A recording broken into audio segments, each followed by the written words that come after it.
Palmgrass, the Cebu Heritage Hotel, the National Historical Commission of the Philippines, the National Quincentennial Committee, Museo Sugbo, the University of San Carlos Department of Anthropology, Sociology, and History, the Andy Heritage Center, SOAN 2020 Incorporated, at Santo Niño at 500, present to you this afternoon, Sakalam, Devotion to the Santo Niño in the Visayas during the Spanish colonial rule.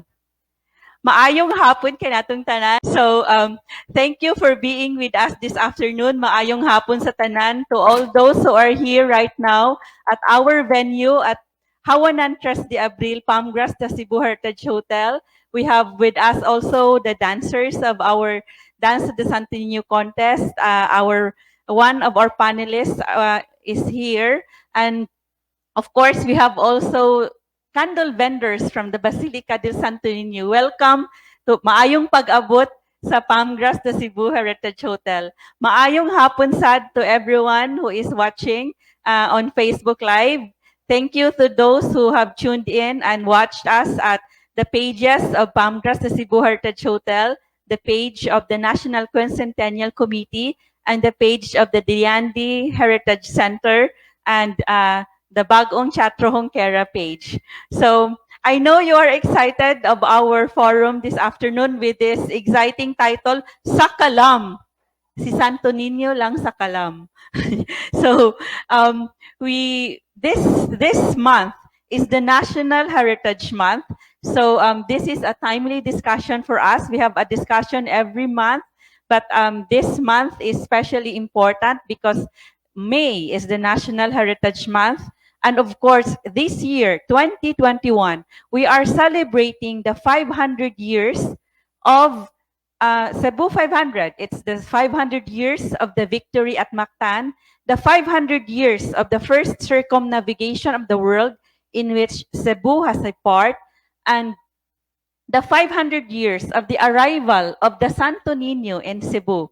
So that's the Santo Niño arrived in Cebu, or the Spaniards brought the Santo Niño to Cebu 500 years ago.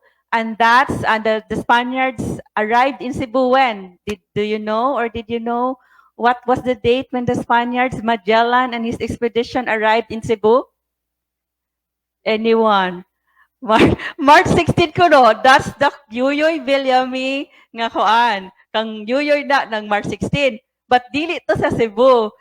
Our audience here at Palmgrass said Magellan arrived in Cebu on March 16, 1521. He was not in Cebu yet on March 16, 1521. Magellan arrived in Cebu on very good. Grabe ni April 7, 1521. Congratulations to our audience who has been attending our forum every month. Bright na kaayo. He already knows that Magellan arrived in Cebu on April 7, 1521. And when was the Santo Niño given to the wife of Humabon? And that was the first baptism to Christianity, to Roman Catholicism. What was the date? When the Santo Niño, when the wife of Humabon asked for the Santo Niño to be given to her. Okay ratong audio? What was the date when the Santo Niño was given to the wife of Humabon? Our dancers, do you know when was the Santo Niño given to now baptized Juana? The one who would answer would get more points to the dancers. so who else would be able to know when was the Santo Niño given to the wife? Because actually it was given to her because the wife of Humabon asked for the Santo Niño to be given to her. And what was the date of that? And so that's a week after the Spaniards arrived in Cebu, and that's April 14, 1521. So I would ask, actually Professor Xiao Chua was here April 14 this year to celebrate this first baptism. So walay naka-answer. Unfortunately, if we had that in our trivia quiz, walay maka-answer. No one will be able to answer. I guess those in the Facebook Live would be able to answer those questions. So why do we hold this discussion today about the devotion to the Santo Niño? This is because what happened? What happened? This is in our event page. Did you know our dancers who are very excited to show their dance? Did you know what happened 456 years ago today? On May 15, 1565, what happened 456 years ago? Did you know what happened? Now it's 44 years after Magellan came to Cebu. Of course, Magellan was killed in the Battle of Mactan. 44 years later, the Spaniards came back to Cebu, and on April 28, they found the Santo Niño. It was the kaplag that is celebrated now. That's April 28, 1565. And what happened on May 15, 1565 is on our event page.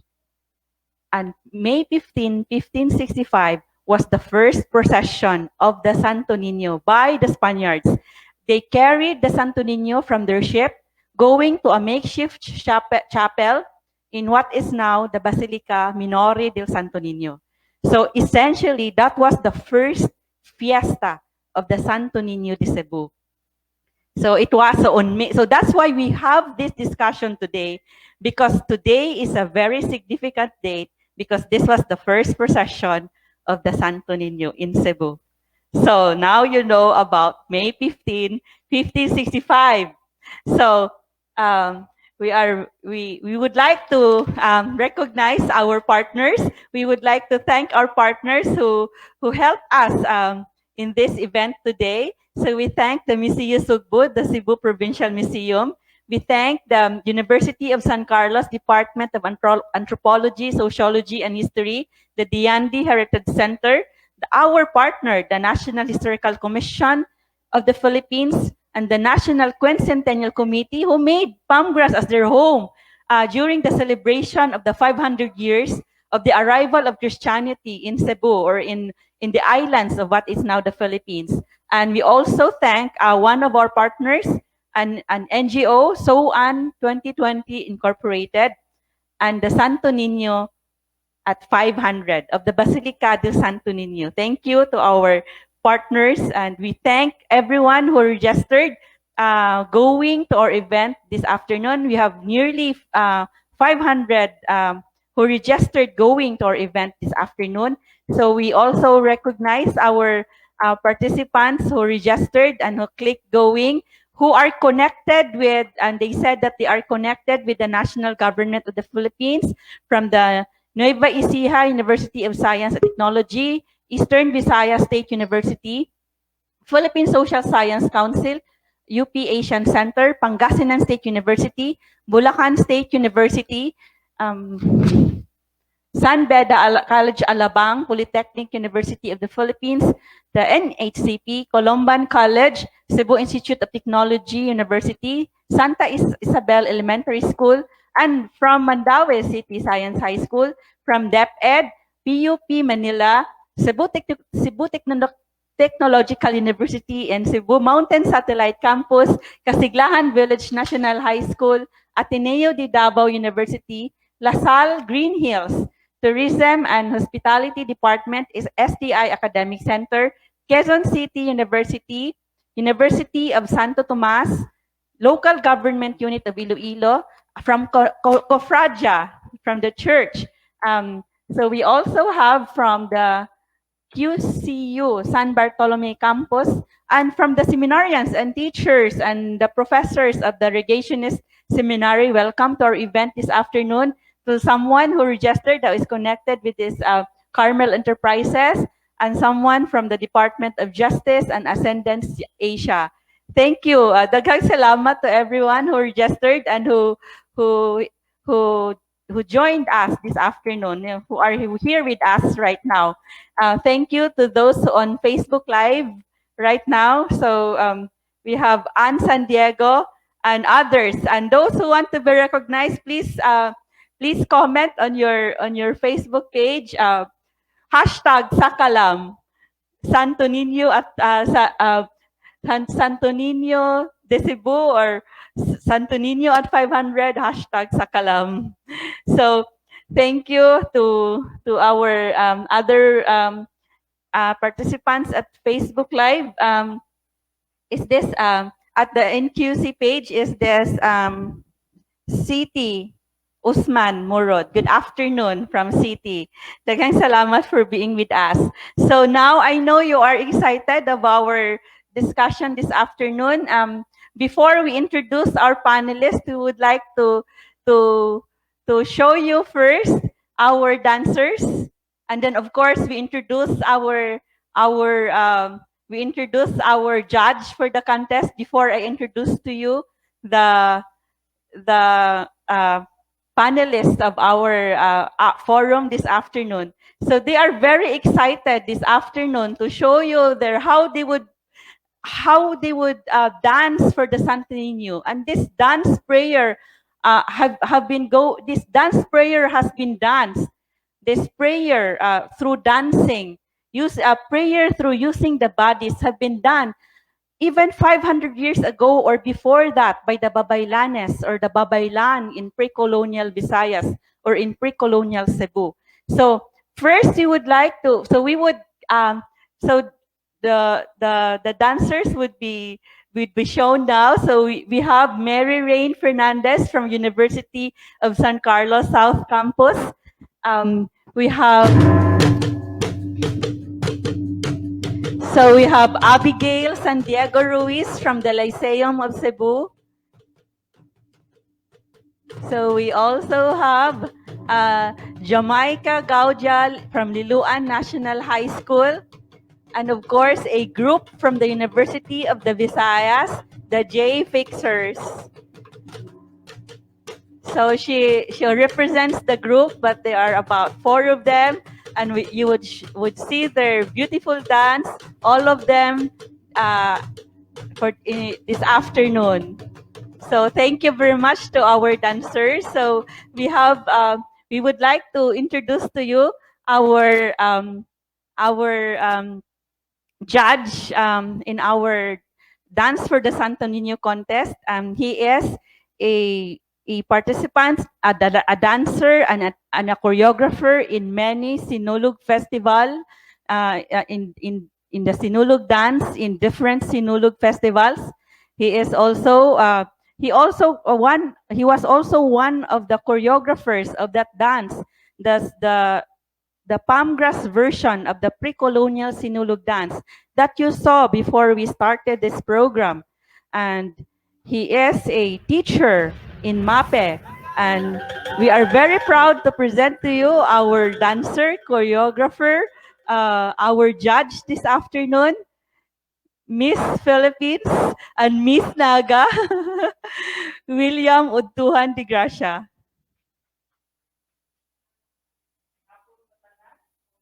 Malingaw mo sa atong pasundayag sa atong mga dancers karong hapon na. Daghang salamat.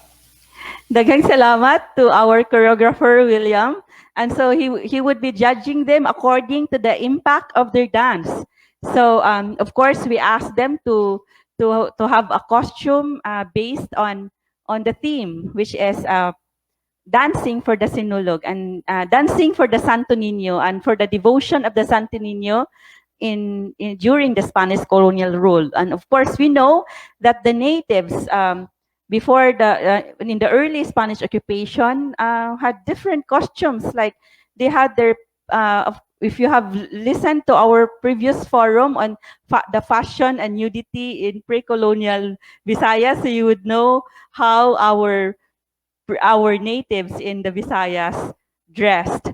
So now I know that you want to see already our panelists this afternoon. First, we would like to welcome one of our panelists this afternoon. He has written he has discussed and written books on the Pintados, on the Visayans, the tattooed Visayans. He is a professor at the University of the Philippines, Diliman, in the Department of History, and he also teaches Philippine Studies. We are very happy and we're very glad to welcome one of our panelists this afternoon, Dr. Vicente Villan. Thank you po and welcome po sa ating program ngayon, no? And sana magstay po tayo. Daghang salamat, Dr. Vic.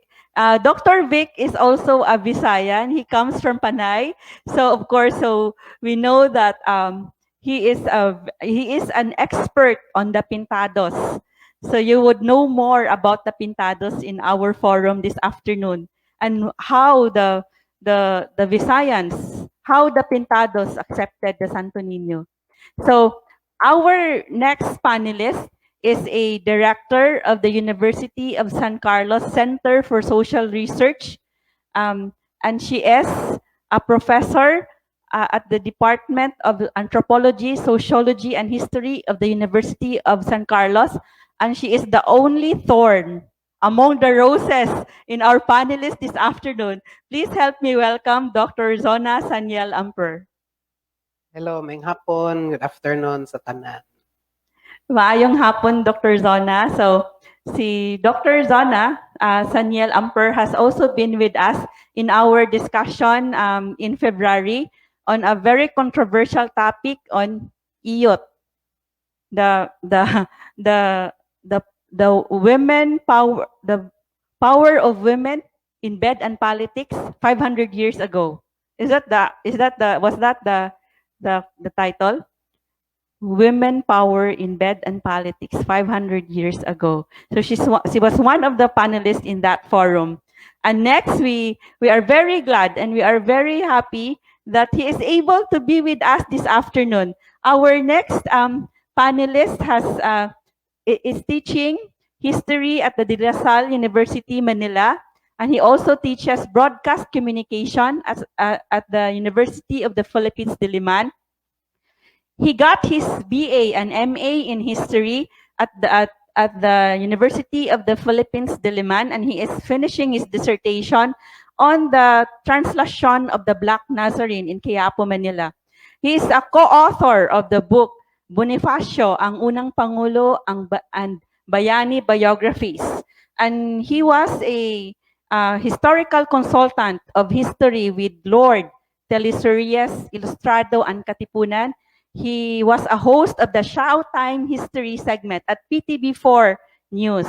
He is an occasional writer and documentary creator of the National Quincentennial Committee, and he has been a speaker many times in the NQC events. He is one of the most active public historians on Philippine television. We are very glad to introduce to you our panelist, Professor Michael Xiao Chua. Makasaysayang hapon po sa ating lahat. Mayong hapon sa inyo tanan, Ma'am Gibelondo. I miss palm grass already. But thank you so much. I hope that everyone will enjoy itong forum natin na ito.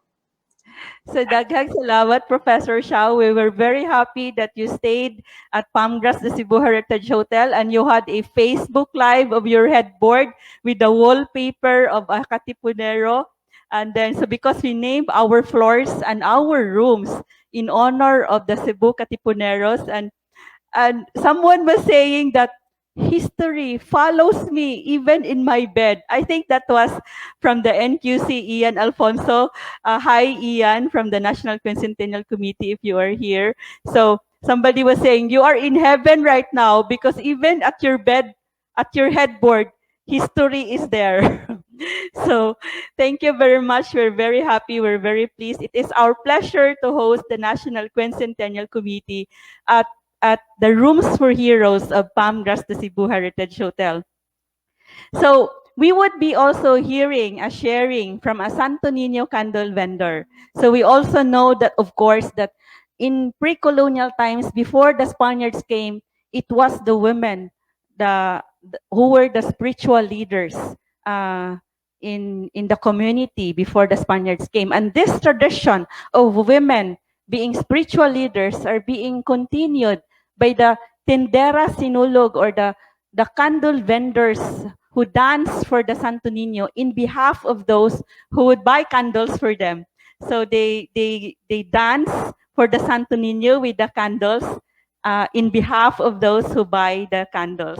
And they are at the Basilica de Santo Niño, and we're very happy that they are with us right now.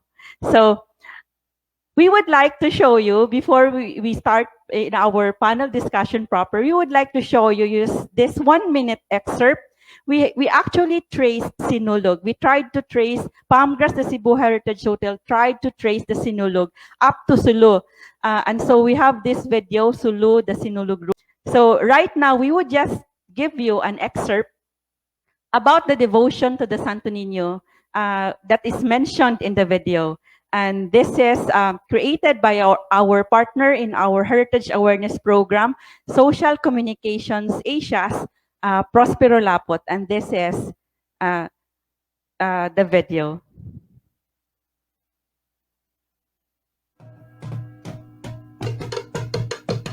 Sinulog is a fiesta celebrating the Santo Niño of Cebu.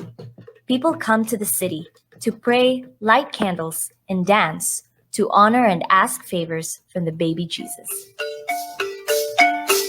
Long time ago, Cebu was populated by pagans, people who didn't believe in one God. But they believed in many things from whom they asked favors, to heal the sick, for rain, to have good harvest, and so on. One day, visitors, mostly from Spain, came, baptized, and gave them Christian names, and introduced them to the Señor Santo Niño. They possibly loved the baby Jesus so much that Juana, the wife of Cebu's chief, asked the visitors if they could keep the image. But that's all we know, because shortly after, the visitors got killed in Mactan. The survivors and their scribe sailed away. After 44 years, the Spaniards came back. They decided to stay for 300 years and built churches alongside military outposts and civil government houses. And they converted the pagans into Catholics. Since then, the Santo Niño became popular with all the tales of the baby Jesus' miracles to heal the sick and heed the prayers of believers. Today, believers and tourists alike come to celebrate and honor the Santo Niño with prayers and dances we now know as Sinulog. The Sinulog, as a big festival in Cebu, only began in the 1980s, but the practice of Sinulog dance prayer had been performed earlier than that. Viva, Señor Santo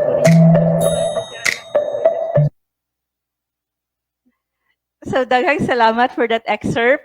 And then the candle vendors who are here right now are so happy to see their colleague dancing in that video. So they also know her. And so we thank Ellen over Facebook Live who is watching.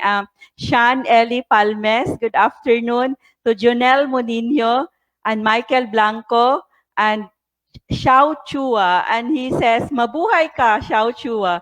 Thank you for being with us, even if amid your many inconveniences right now." So now, I would like to ask our audience to also give your questions so that we can. If you have questions, you may type your questions at the comment section of the Facebook page. So now we will start with our questions for our panelists first. We would like to ask our panelist from the De La Salle University, and he is a professor at the De La Salle University, a public historian, regarding this, regarding the Santo Niño as a popular devotion. We would like to know, why is it that Magellan, when he came to Cebu 500 years ago, why did they bring the Santo Niño with them? Well, this question actually comes from one of our this question comes from one of our followers at Palmgrass, and he gave this question to be asked to our panelists. And the question is, how popular was the Santo Niño? So this is for Professor Xiao Chua. How popular was the Santo Niño devotion in Europe during the time of conquest? Hello, am I already on cam? Yes. Okay, You're- thank you, Mama. Please share my screen. And first of all, before I answer that, I would like to greet my mother, Vilma Chua, who's watching right now. And gayon din yung mga kapatid ko. Thank you for helping me. I'm actually in the hospital. I'm coming out. And I'm just happy to be with you all. So again, thank you to Palmgrass for inviting me in Sakalam. And before I would like to give, before I answer the question, I would like to give a colatilla. I would like to give a disclaimer that I'm really not a Cebu history expert or a Santo Niño expert. It's just that I was able to help the National Quincentennial Committee write certain videos about the Santo Niño for the Quincentennial. And I also helped write this exhibit called Pangop, the Filipino and the Santo Niño, which we opened during the 500th anniversary of the gifting of the Santo Niño, which is the introduction of Christianity in the Philippines. We opened that in the presence of the Papal Nuncio, Charles Brown, and I was helped in this exhibit, of course, by Centex, who helped us create it. Jerwil Cruz of the National Quincentennial Committee. I co-wrote it with Dr. Lars Raymond Baldo. Masi Cabañez of Museo Sugbo helped with the translation to Cebuano. And then, of course, you have Father Rick Anthony Reyes, who also helped us fact-check some of the things about the Santo Niño de Cebu. Is the director of the Basilica de Santo Niño Library and Archives. And, of course, Mr. Ian Alfonso, who helped us also check and design the exhibit. So this exhibit now is in the Basilica Minore del Santo Niño, the official exhibit of the National Quincentennial Committee for the 500th year of arrival of Christianity in the Philippines. So we dealt there some of the things that we're going to talk about. Now, to answer the question, ito bang Santo Niño devotion, sikat na ba ito sa Spain nung dumating si Magellan dito? Now, people are assuming that the Santo Niño actually came from the Infant Jesus of Prague in Czech Republic, Czechia. Okay? So, because that is the famous devotion in Europe, the Holy Infant Jesus of Prague. Now, I would like to clarify that because this original image made in wood and wax was given by a Habsburg princess, a Spanish princess, Policena von Lobkowicz, to the Discalced Carmelites only in 1628. Remember that the Santo Niño de Cebu was already here in 1521.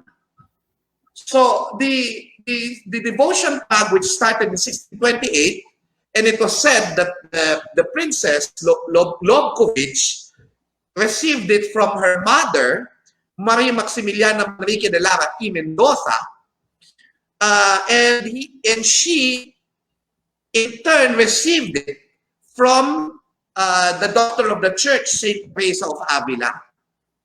So what we can see now, if you're going to look at this chronology, is that the devotion to the Holy Child was really a Spanish devotion.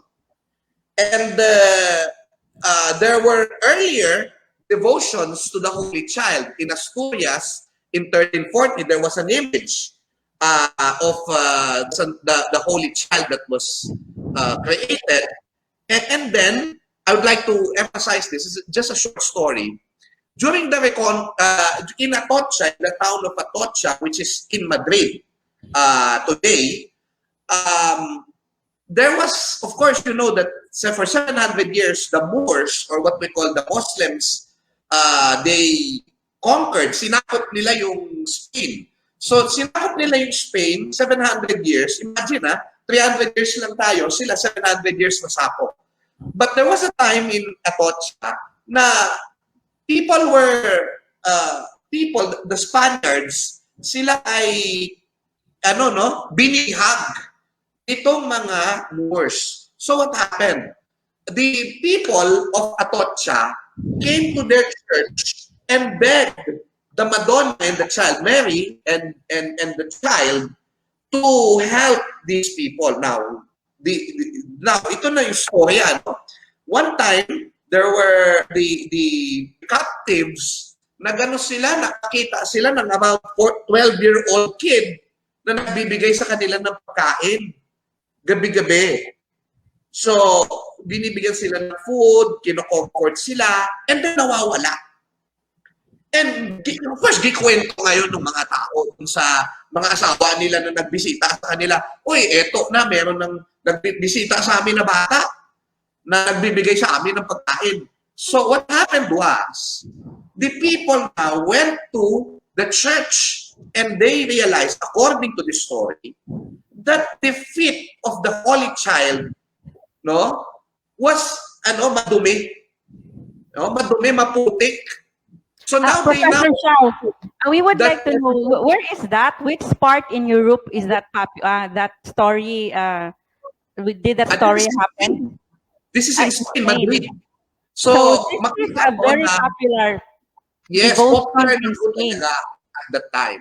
Yes. So when Magellan came to Cebu or in our islands in 1521, it was already a popular the Santo Niño, the image of the Holy Child, was already popular in Spain.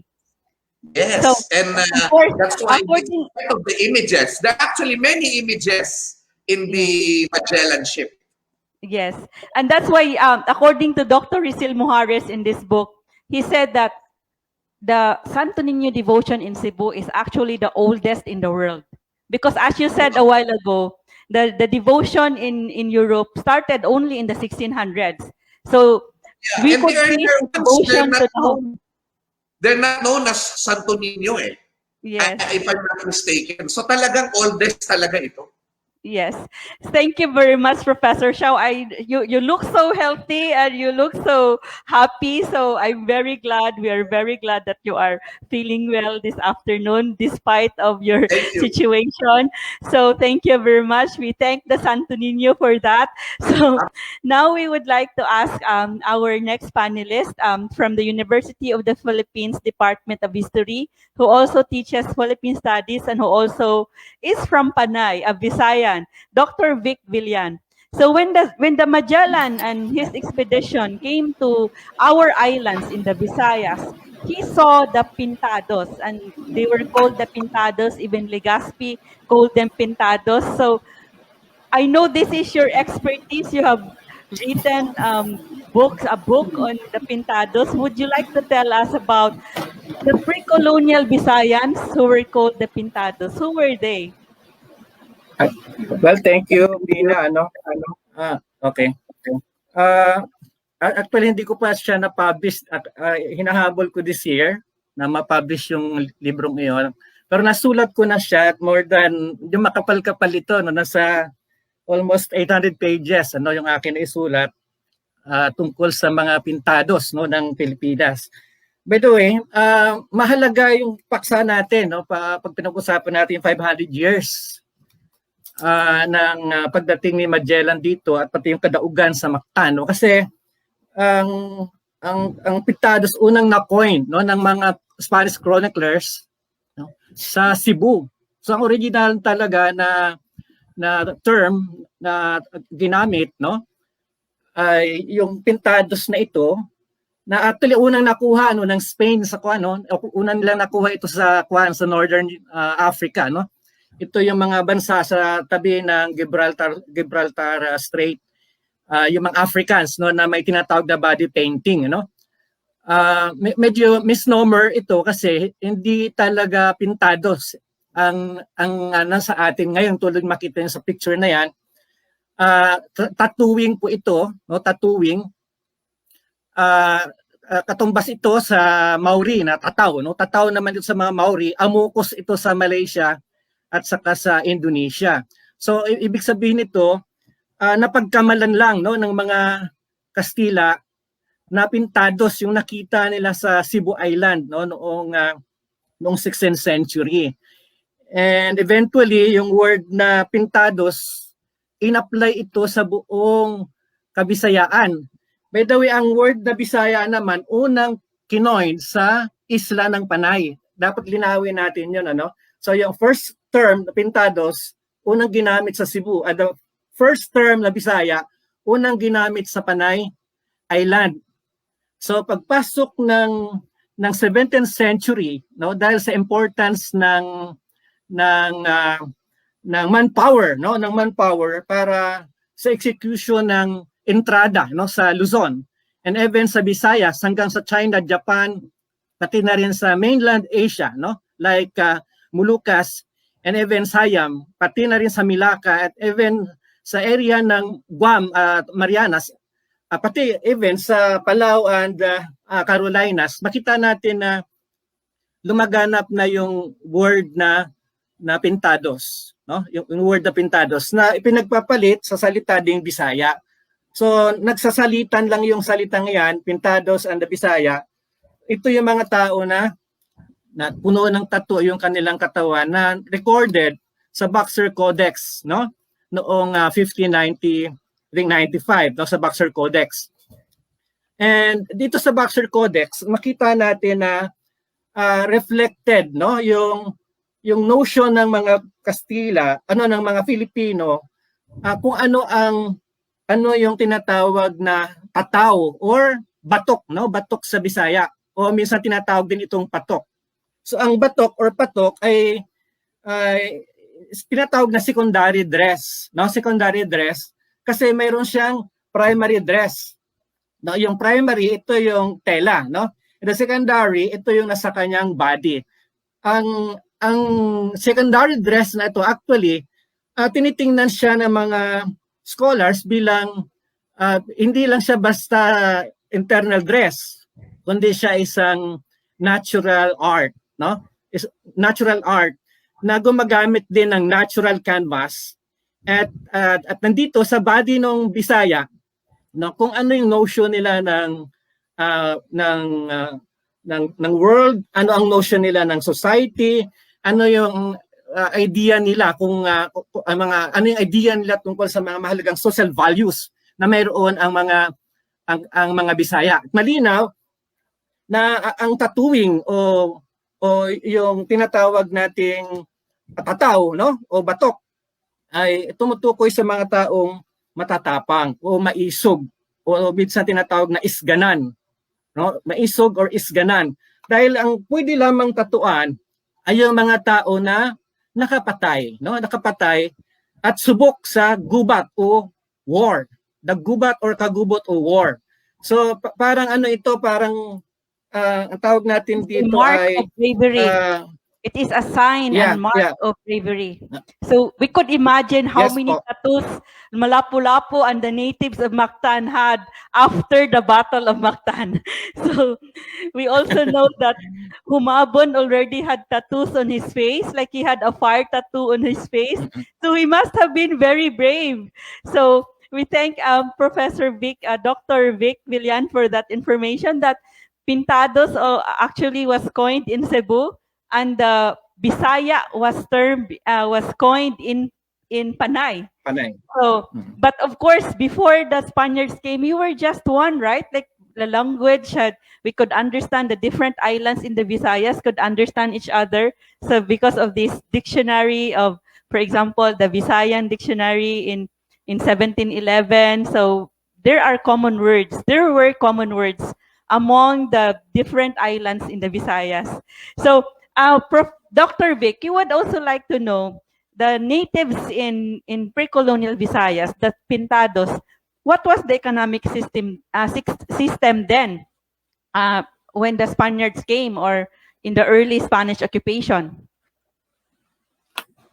Yung economic system sa Visayas actually siya pluralistic in form. Kung sinabi natin pluralistic siya, hindi siya confined lamang sa tinatawag na isang aspect lang na ekonomiya. In fact, malaganap sa Visayas ang tinatawag nating farming din, no? Fishing and even trading. But ang Cebu in particular, mas focus talaga siya sa trading noon pa man, no? At pinatunayan niya ng maraming mga archaeological evidences na makita natin diyan sa Cebu City at even doon sa area ng Bulhuan, no? Nagpapakita ang lawak ng participation ng Cebu sa tinatawag nating international trade, no? Kaya malaganap event sa buong Cebu ang word na tabuan, no? The word tabuan ay ito yung sinasabi nilang economic entrepot kung saan nagtatagpo ang mga kalakal mula sa different islands na Visayas. At hindi lang sa Visayas nanggagaling ito, ang iba nanggagaling sa Borneo, Japan, Siam, and China, no? So ibig sabihin noon pa man ang Cebu ay itinuturing na talagang international center, no, pagdating sa kalakalan. Kaya ang mga Cebuano, ang mga Pintados, basically mas confined ang kanilang economic system sa trading, no, sa trading. At dito makita natin yung advancement ng Cebu, ang impact ng economic development ng Cebu sa kanyang expertise, no, pagdating sa sa navigation, no? Sa navigation,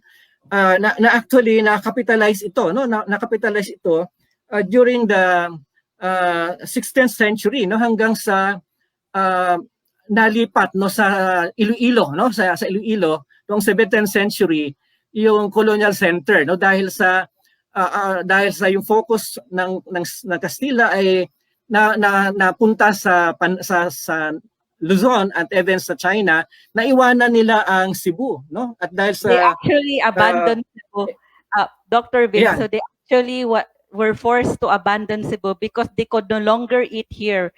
They were harassed by the natives almost nightly. They were poisoned by the natives, and so they were starved by the natives. The natives in Cebu wouldn't produce enough food for even the neighboring islands. According to these accounts, that when Legazpi and his men would have expedition, like food expeditions in nearby islands, because of course at that time there was already an alliance of chieftains in the different islands of Visayas and Mindanao, even in Mindanao, and they would conspire not to provide food for the Spaniards. So that's why they went to Panay in 1569, and in 1571 they went to Manila. So that's so we learned from Dr. Vic that the Pintados had trading, they had also farming, agriculture, fishing, and they already built ships. And according also to our panelist previously, every family has an artisan. They had panday in every family that would actually make anitos of their dead ancestors. For every anito for every ancestor, a family member that dies, they would carve an anito out of that dead family member. So they also had jewelry making. They also had pandayan, like for the weapons, and also boat making, etc. So we would say actually that our islands were not discovered because we had already trade. We had already traded with the different countries like Thailand, China, and other countries, right? So thank you very much, Dr. Vic. So there is this another question for you regarding. So we have discussed the economics, and so we are now discussing the politics of the Pintados. What was the concept of power of the Pintados? Okay. Pwede pong pakita po ng slide po. Ayan.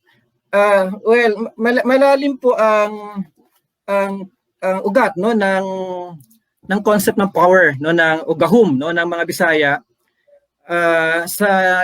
mula pa, no, sa pagkabata, no. Actually, we have this big kiss, no, kung makikita niyo sa picture.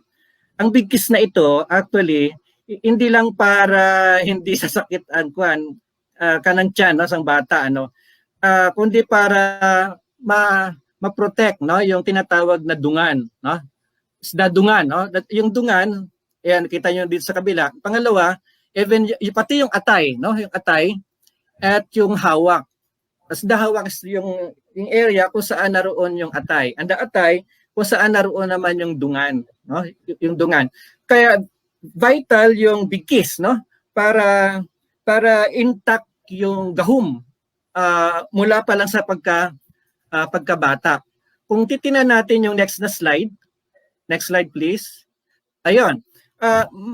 Ang pinaka-importante doon sa atay ay yung dungan, no?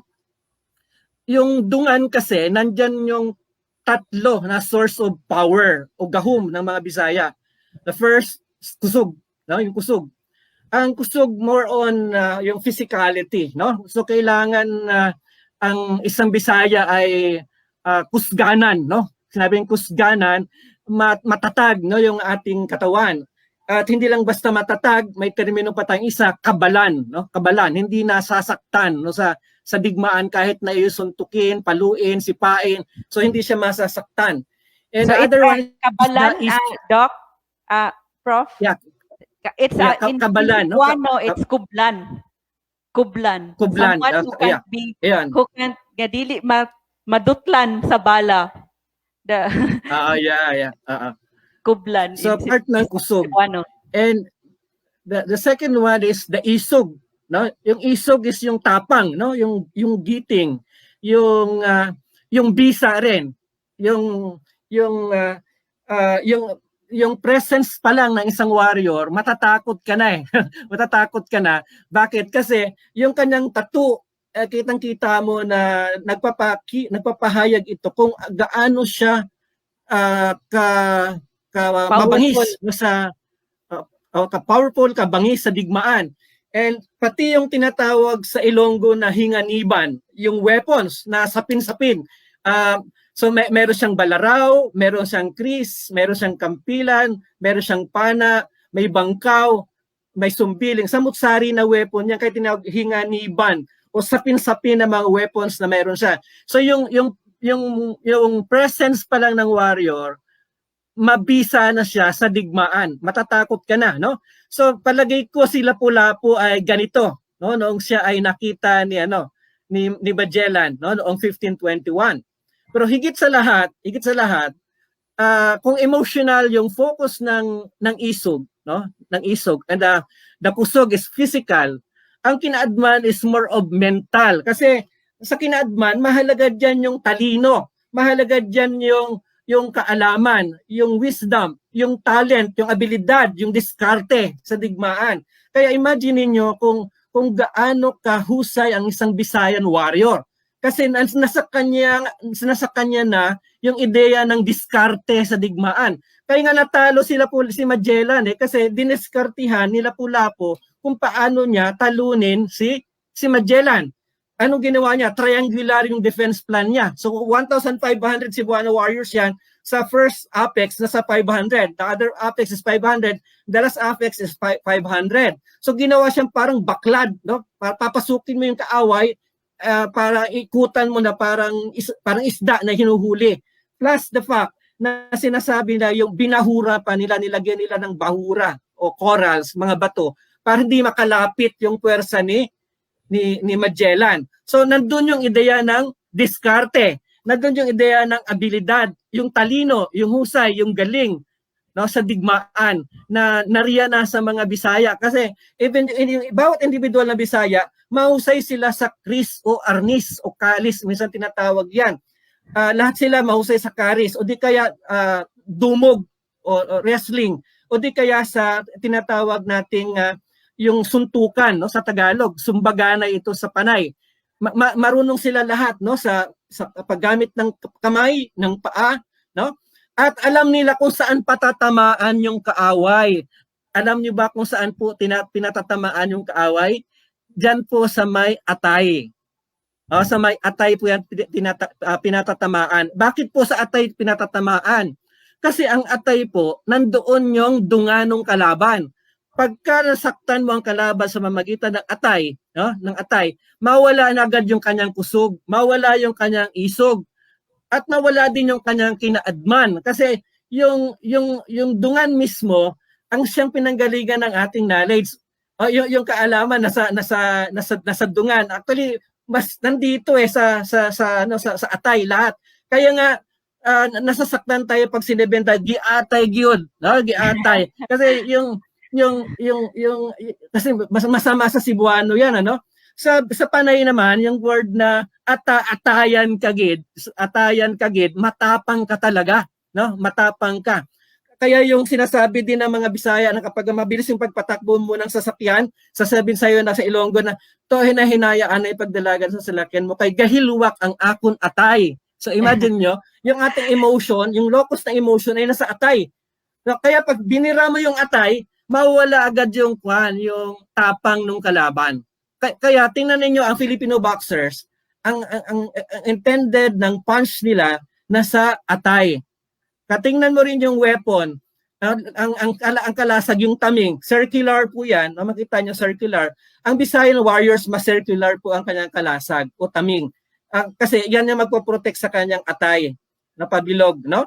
At dahil maritime warriors yung mga Bisaya, pinapayong nila yung kalasag na pinapayong.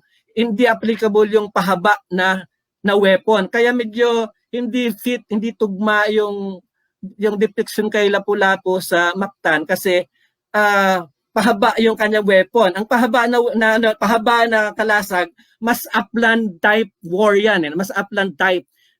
While yung circular, mas maritime type na war. Mas fit yung circular na klase ng kalasag. Kaya pwede pa natin i-revise yan. Mas nasa Cordillera po yung pahaba. So, Mas nasa Cordillera. So, Dr. Vic Villan was telling us that the Visayan warrior was a total warrior who just doesn't have the muscles and the brawn, but has also the wit, the intelligence. So it's a total warrior. So you cannot defeat the enemy with just being strong, but you need to have the intelligence, the discarte of how to defeat the enemy. Of course, we know that Lapu-Lapu knew his enemy. He knew how far would the cannons be from the ship. He asked the Spaniards to come at low tide. So that means that the ship was far from the shore, and he knew the armor of the Spaniards. So that's why they hit the Spaniards where they are weakest, at the leg, and where it was not covered by armor. So that's how the Visayan warriors were. But there is already a question for you, Dr. Vic. So there is a question for you about what ritual. This is from Ferdinand Pagao. This is from the NQC page. The question is, what ritual ceremony was needed to perform for the tattoo process?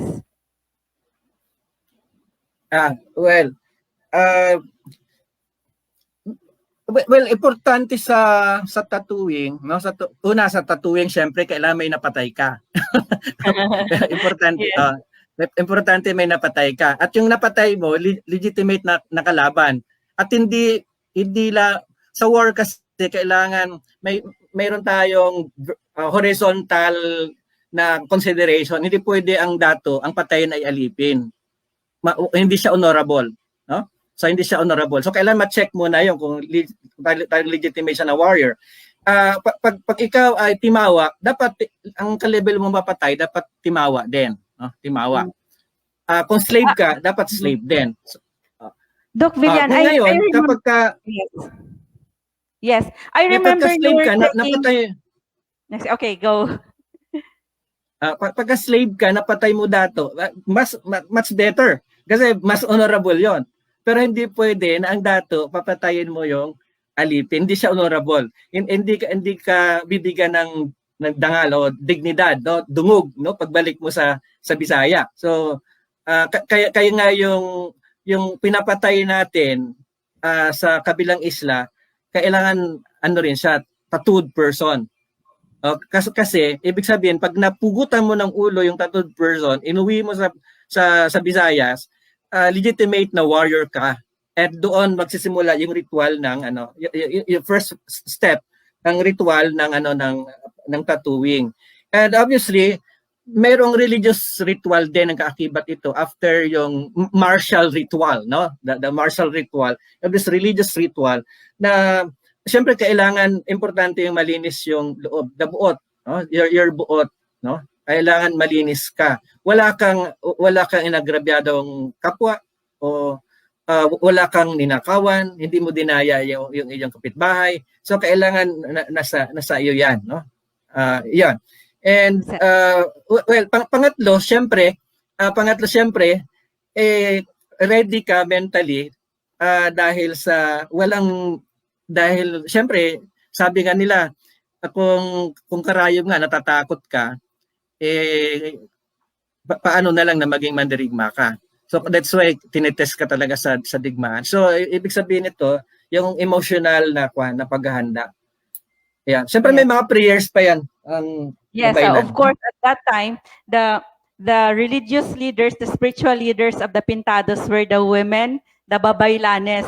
And so of course even our discussion before on like there were gadgets actually in the sexual organs of the male in our previous discussion. So we were discussing that the women would do they were the healers, so they were the ones who do those, they were the spiritual leaders, so they were the ones who would do the rituals. So of course there was a question if was there already an antiseptic at that time. So of course they have herbs and plants and they know how to heal the wound. So in tattooing they must have been preparing herbs for that, right? So Yeah.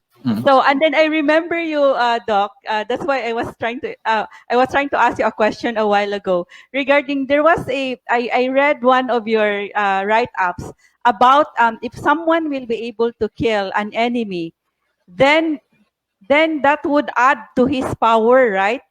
You said Yeah, something yeah. about that when Uh-uh. so aside from having a tattoo because you killed someone, they think that when they kill an enemy, they get something from that enemy to add to their power. Yeah, ang logic kasi sa warfare, kailangan ma-maintain mo yung balance of power. And the fact na pinapatay mo yung kalaban mo, nabawasan mo sila, ibig sabihin nadagdagan ka ng puwersa. No? Nadagdagan ka ng puwersa. That's why may principle ng gantihan, no? Yung magkabilang panig kasi kailangan ma-maintain mo yung balance of power, no? Yung balance of power. Well, obviously, sa kabilang partido, ayaw namin ng karoon ng balance of power. Kailangan namin manalo.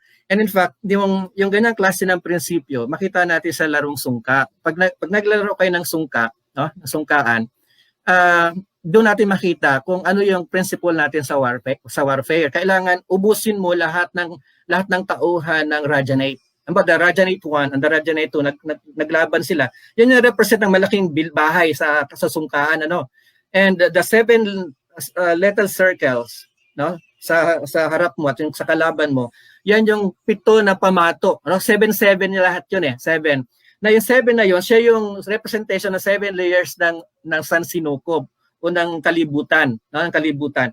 Kailangan representation yung isang sigay ng isang warrior. So kailangan makuha mo lahat at malagay mo sa iyong sungkaan, no, sa bahay, no, sa bahay para bumagsak yung Rajanate 2 or Rajanate 1. And mind you, yung ganyang prinsipyo natin sa maritime warfare, nadadala natin even sa political realm ng ating life.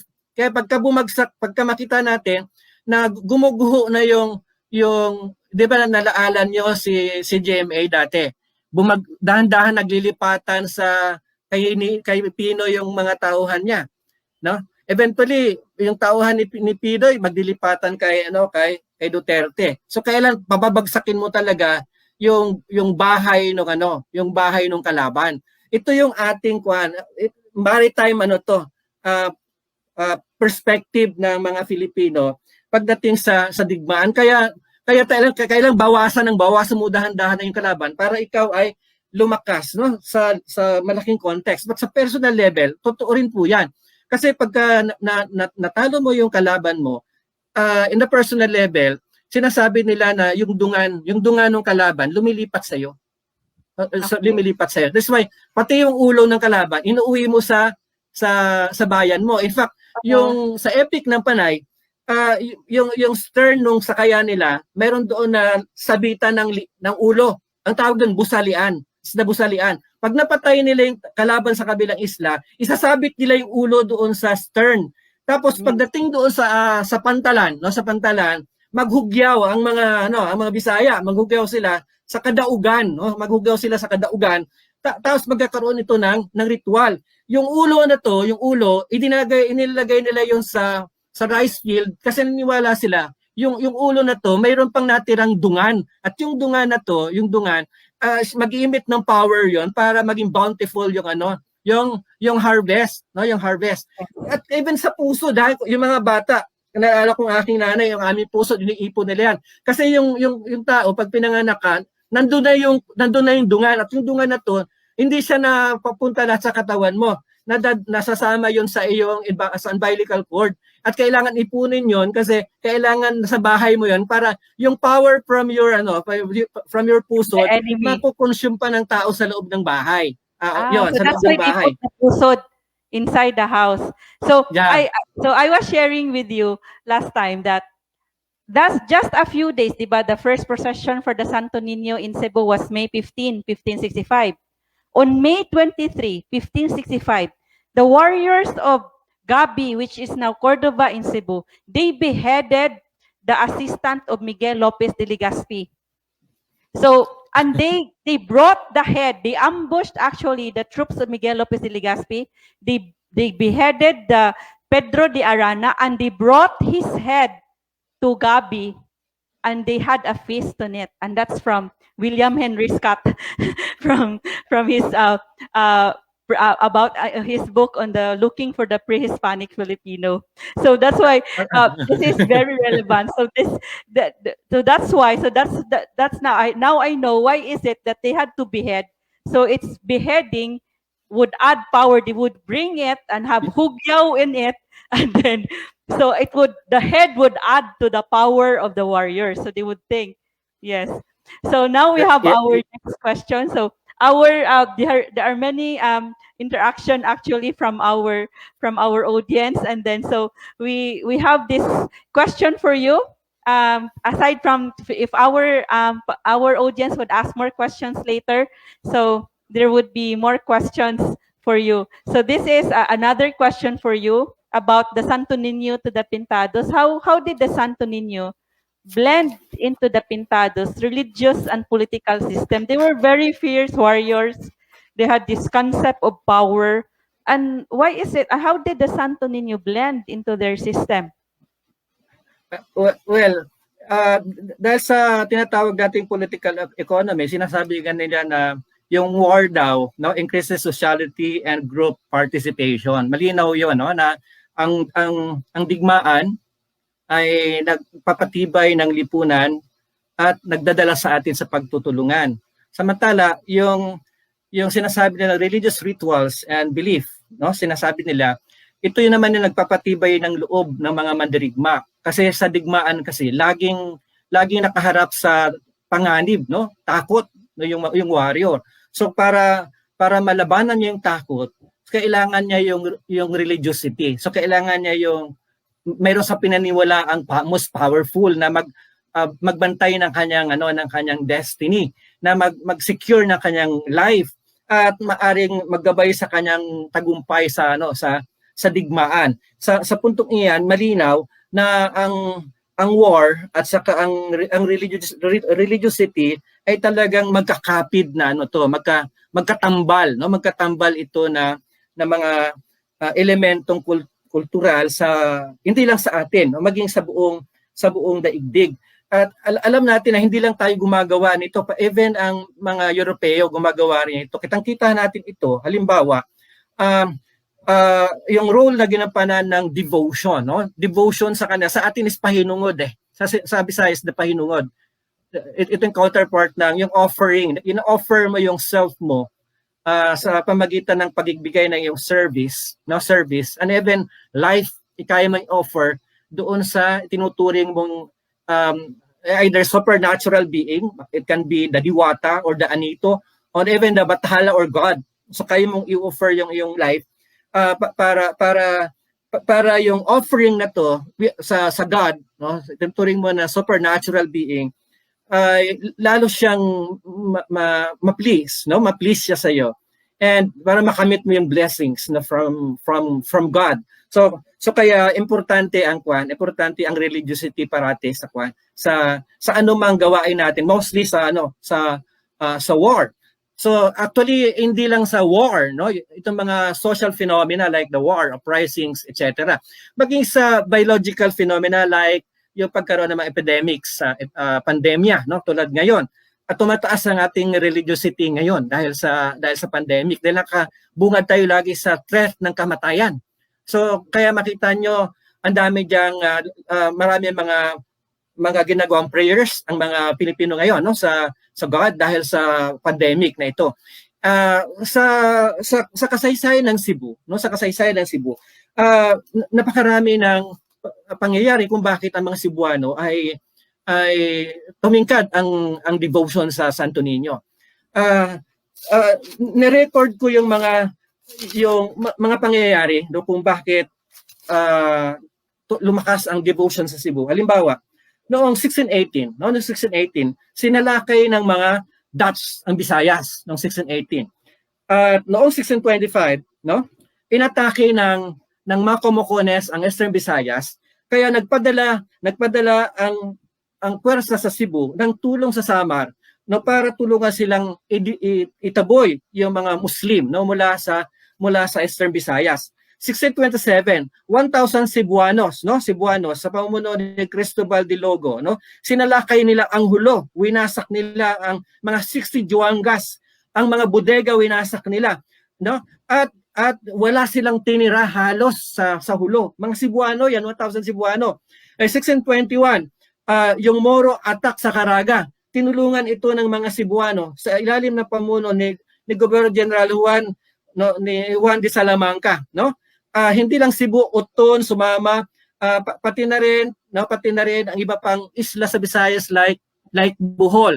Bakit nila tinulungan ito? Kasi kung hindi nila tutulungan ang Caraga, maging lalong lalakas ang Muslim at malagay ang Visayas sa kapanganib. 1635, 1,000 Cebuano ang pinadala sa Zamboanga para itatag tapusin ang tinatawag na fourth pillar sa Zamboanga.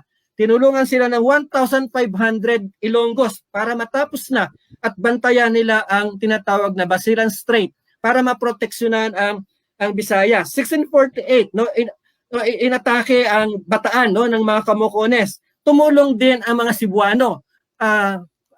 Tinulungan nila ang Bataan, pinatatag ng mga Cebuano ang Masbate, ang area ng Burias no, para proteksyonan ito laban sa mga Muslim at pangalawa laban sa mga Dutch no, sa mga Dutch kasi 1648 lamang nahinto ang threat ng mga Dutch sa buong Visayas. 1650 sinikap ng mga Bisaya na sana matapos na ang kaguluhan na ito dahil sa lakas ng puwersa ni Sultan Kudarat na naghari sa Mindanao mula 1619 hanggang 1671 at ang kanyang lakas napakatindi nito sapagkat napag-ugnay ni Sultan Kudarat. Halimbawa ang Sultanate ng Goa, ang Sultanate ng Ternate, ang Sultanate of Maguindanao at ang Sultanate of Sulu upang maging cohesive force para asalakayin ang buong Visayas. At dahil sa threat na ito kay Sultan Kudarat, kailangan patatagin ng simbahang Katoliko ang religiosity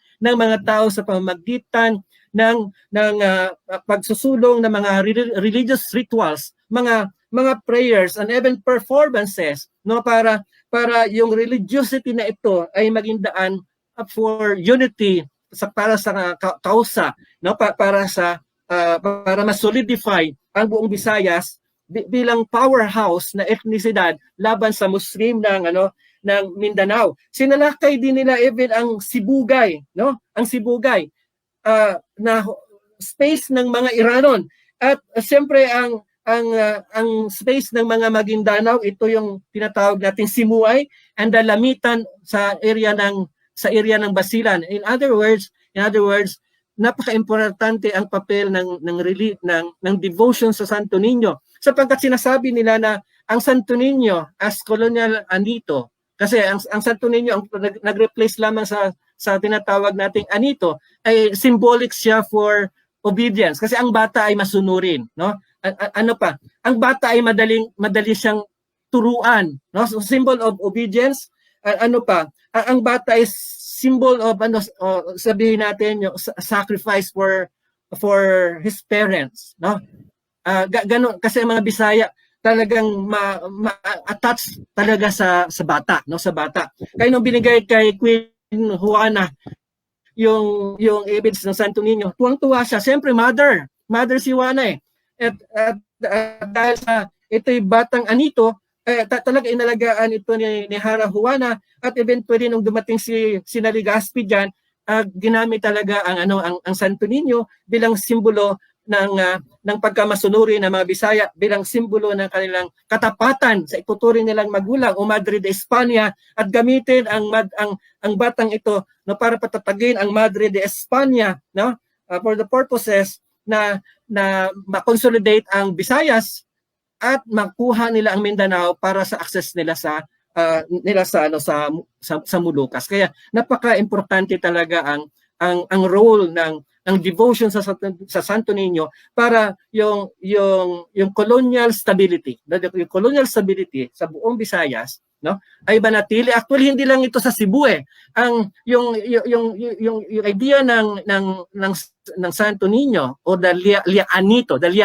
o the Santo Niño, tumawid ito sa sila ng pasaan yun tinatawag na agipo. This is the agipo, inaanod na Santo Niño, at ginamit ng mga fishermen sa Panay Island o para sa bountiful harvest nila sa kanilang fishing community. So sa Cebu, sa one, Aklan naman, sa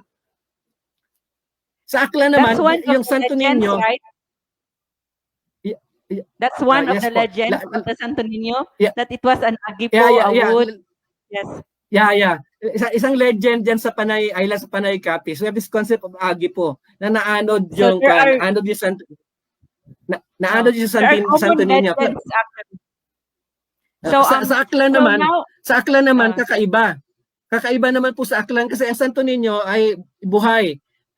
Naglakad, tapos nung sinalakay ang kalibo ng mga Moro, ipinagtanggol ni Santo Niño ang mga Aklanon, pinagpapatay niya, no, ni Santo Niño yung kalaban doon sa battle of Kalibo. So imagine niyo, no, si Santo Niño lumalaban sa mga Moro.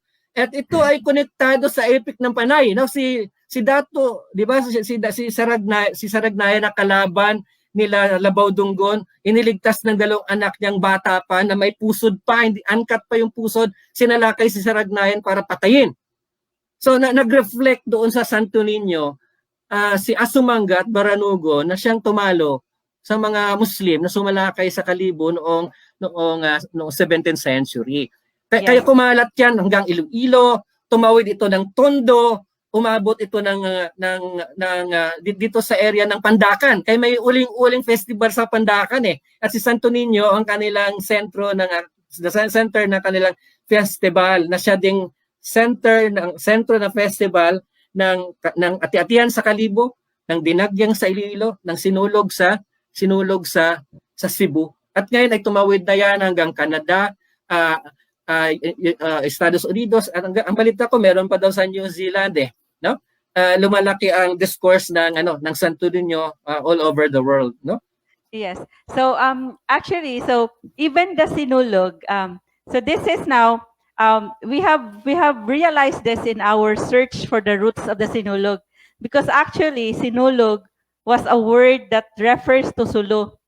So even in the Dr. Rizal Mujares, when he came to Palmgrass one time and he saw the interpretation of the dancers of Palmgrass on the sinulog, and he said sinulog was a Muslim dance, as a war dance of the Moro. So the Spaniards used a Moro dance to propagate actually the devotion to the Santo Niño.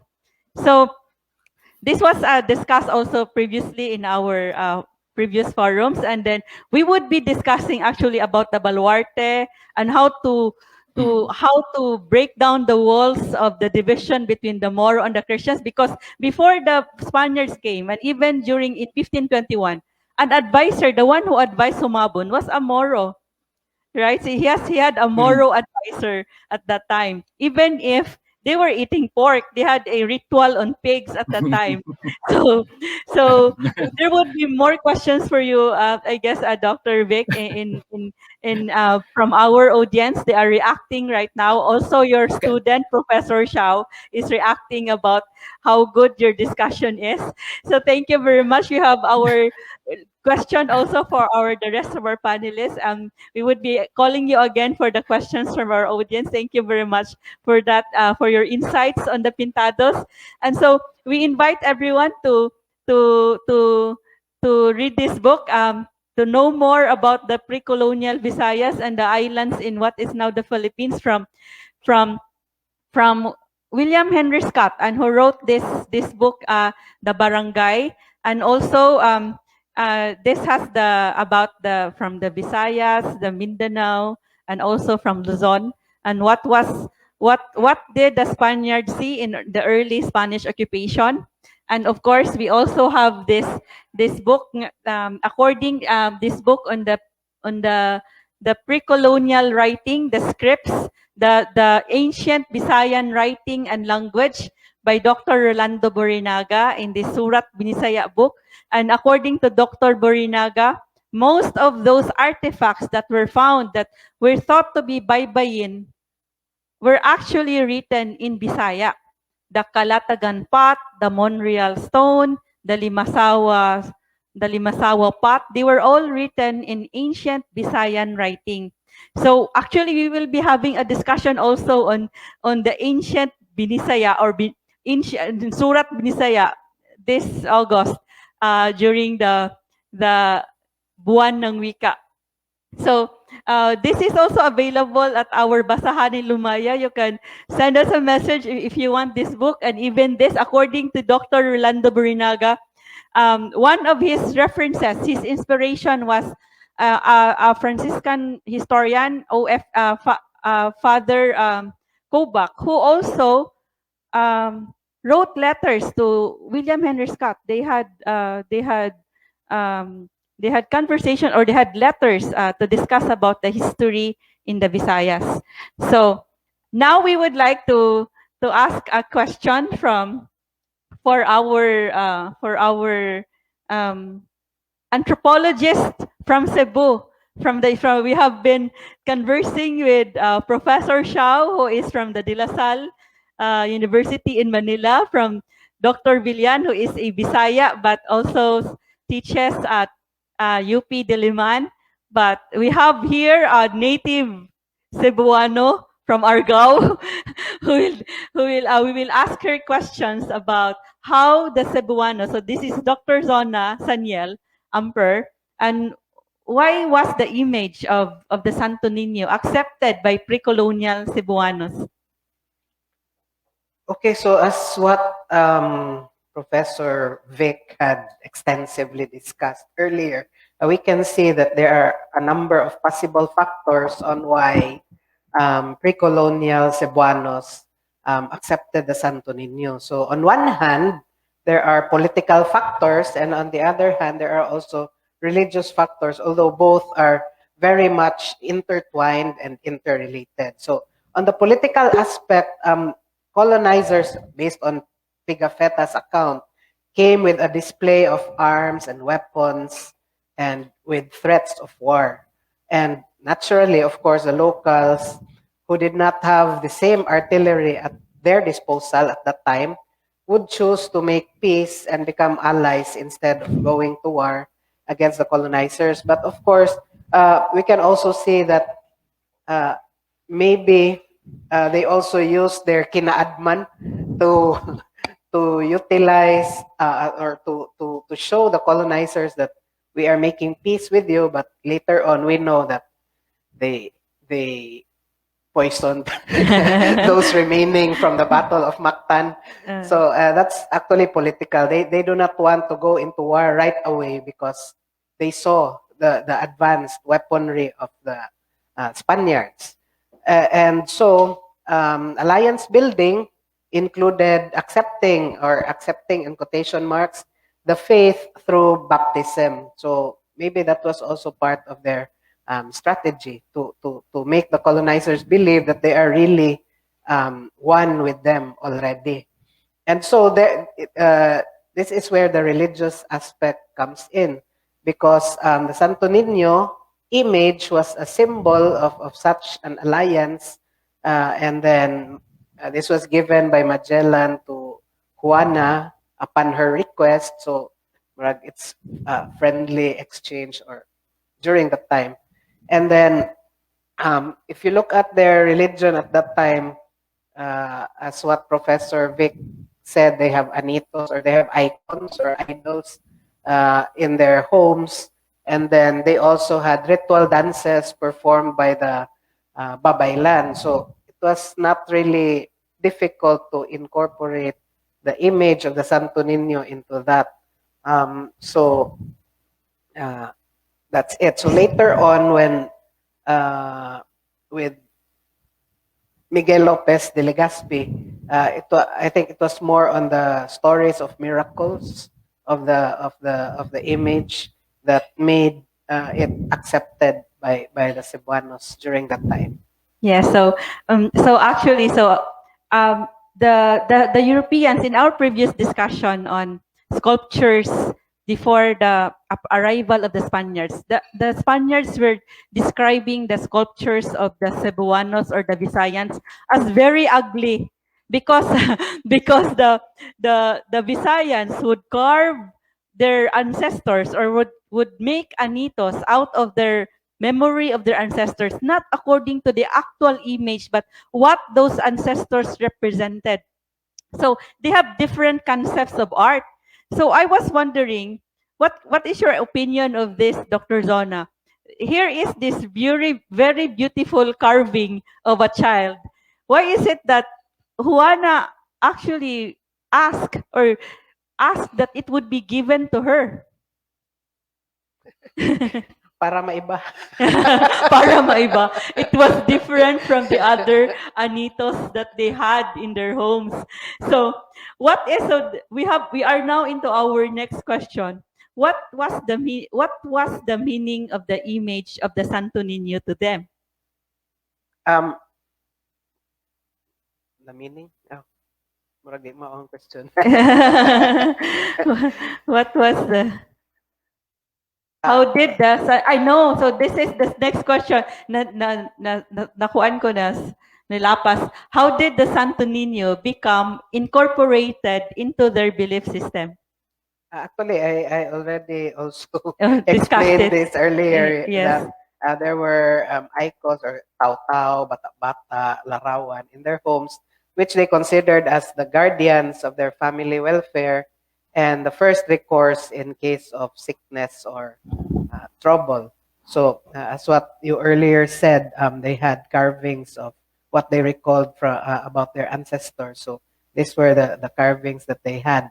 And then I also explained about the ritual dances performed by the babaylan and other secondary mediums to dialogue with spirits.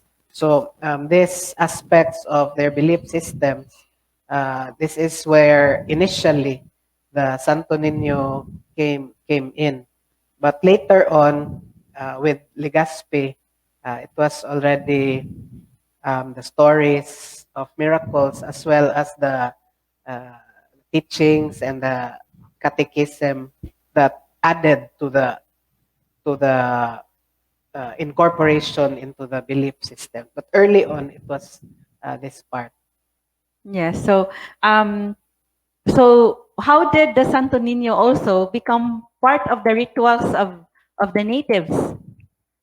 Yeah, maybe the ritual dance to the Santo Niño image may also have been patterned after the ritual dances performed by the babaylan and maybe for other rituals also, because dance was a very common way of doing the dialogues with spirits, and dance was part of the ritual as well. So this is a sort of syncretism of the rituals for the spirits as well as the Christian belief in the Santo Niño. And by syncretism, we mean that there's a blending of different practices or beliefs that are put together. It's a sort of hybrid of religious systems, and usually this is developed as a result of European colonialism, and you cannot see same practices in Europe, for example. It's a blending of what we had and what they introduced. Yes, and according to this book by Dr. Rizal Mujares, The Feast of the Santo Niño, regarding the indigenization of the devotion to the Santo Niño. That actually like a Jesuit, Father Pedro Chirino, in the 1600s, he wrote that the natives really considered the Santo Niño as their own. It is ours since time immemorial. So that's why the natives wanted to ransom it with gold. And that's why supposedly on May 15, the natives were invited, about 30 natives were invited, and then the Spaniards showed them how they have a procession for the Santo Niño. But according also to Father Pedro Chirino, even before the Spaniards came, whenever the natives would ask for rain, they would do something to the Santo Niño. They would carry the Santo Niño to the sea, and they would immerse it in water. They would actually have it naked. They would take off his clothes, and then they would tell him that you should give us rain. Because if you don't give us rain, you will not be able to get out of the water. So, and then according to Father Pedro Chirino, or the Santo Niño always gave them what they wanted. They always gave them rain. And of course, he wouldn't be able to get out of the water if rain wouldn't come. So that's what the natives, the Santo Niño was really already integrated into the belief system of the natives. That's why, but of course they said, according to Rizal, it could have been the May 15 was a sort of reconciliation between the natives and the Spaniards, because they were asked to watch how the Spaniards do a ritual or procession for the Santo Niño. But then, of course, we also know that a few days later, the Spaniards were ambushed by the warriors of Gabi and beheading one of them.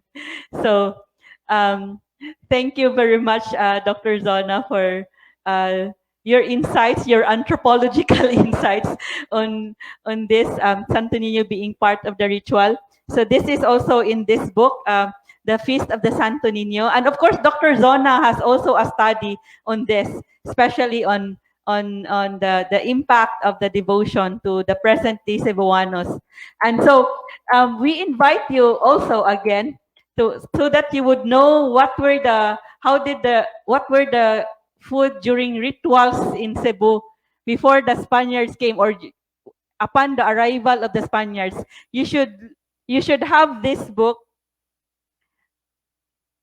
Pigafetta's Philippine Picnic, by Feliz Prudente Santa Maria, and this is published by the National Historical Commission of the Philippines. And so this is also available at our Basahanan ni Lumaya, and you would be able to know the travels of Pigafetta and what food they discovered in our islands in Cebu, in the Visayas, or in the islands of what is now the Philippines. So we also know, according to Dr. Zona a while ago, even after the Battle of Mactan, even if they were baptized on April 14 for alliance purposes. It was a political act. The baptism was a political act. Then after the Battle of Mactan, the Cebuanos also massacred the remnants of the Battle of Mactan, or the survivors, the Spanish survivors, who went to the feast. So you should not always accept invitations to a feast. And most of those who commented on this, it's just like the Game of Thrones wedding. It's like the red wedding in the Game of Thrones. So before the Game of Thrones, there was already the Feast of Humabon. So now we would like to ask again, Dr. Vic. So we now we would like to discuss about the Santo Niño being used for conquest by Miguel Lopez de Legazpi when they came back 44 years later. Was the Santo Niño a big factor of Spanish colonization, or the Visayas and the rest of the archipelago? But you also discussed this already a while ago, Dr. Vic. Can you do you have anything more to add to this discussion? Maganda yung binanggit ni Dr. Zona kanina, no, on baptism as an example of political act, a strategic political act for the Cebuanos. Well, ang nakikita ko naman dito, ang dagdagan ko lang sinabi ni Dr. Zona, na yung baptism basically ay isang example of cultural diplomacy. It's an example of cultural diplomacy for Cebuano and Spanish alliance. Ang context ng alliance na ito ay nakita ko sa yung pre-Spanish event, no, sa pagitan ng mga Bisaya at saka mga Muslim, no, ng Mindanao, no. Kasi bago dumating si Legazpi diyan, sinalakay na mga taga Ternate ang dapitan na basically ay lugar din ng mga Bulanon o Bisaya din, no. Dahil sa na ito, bumaba yung social power, yung gahum, no, yung gahum ng nila Manuok at Pagbuaya. And kailangan nila matubos yung pagbaba ng power na yon.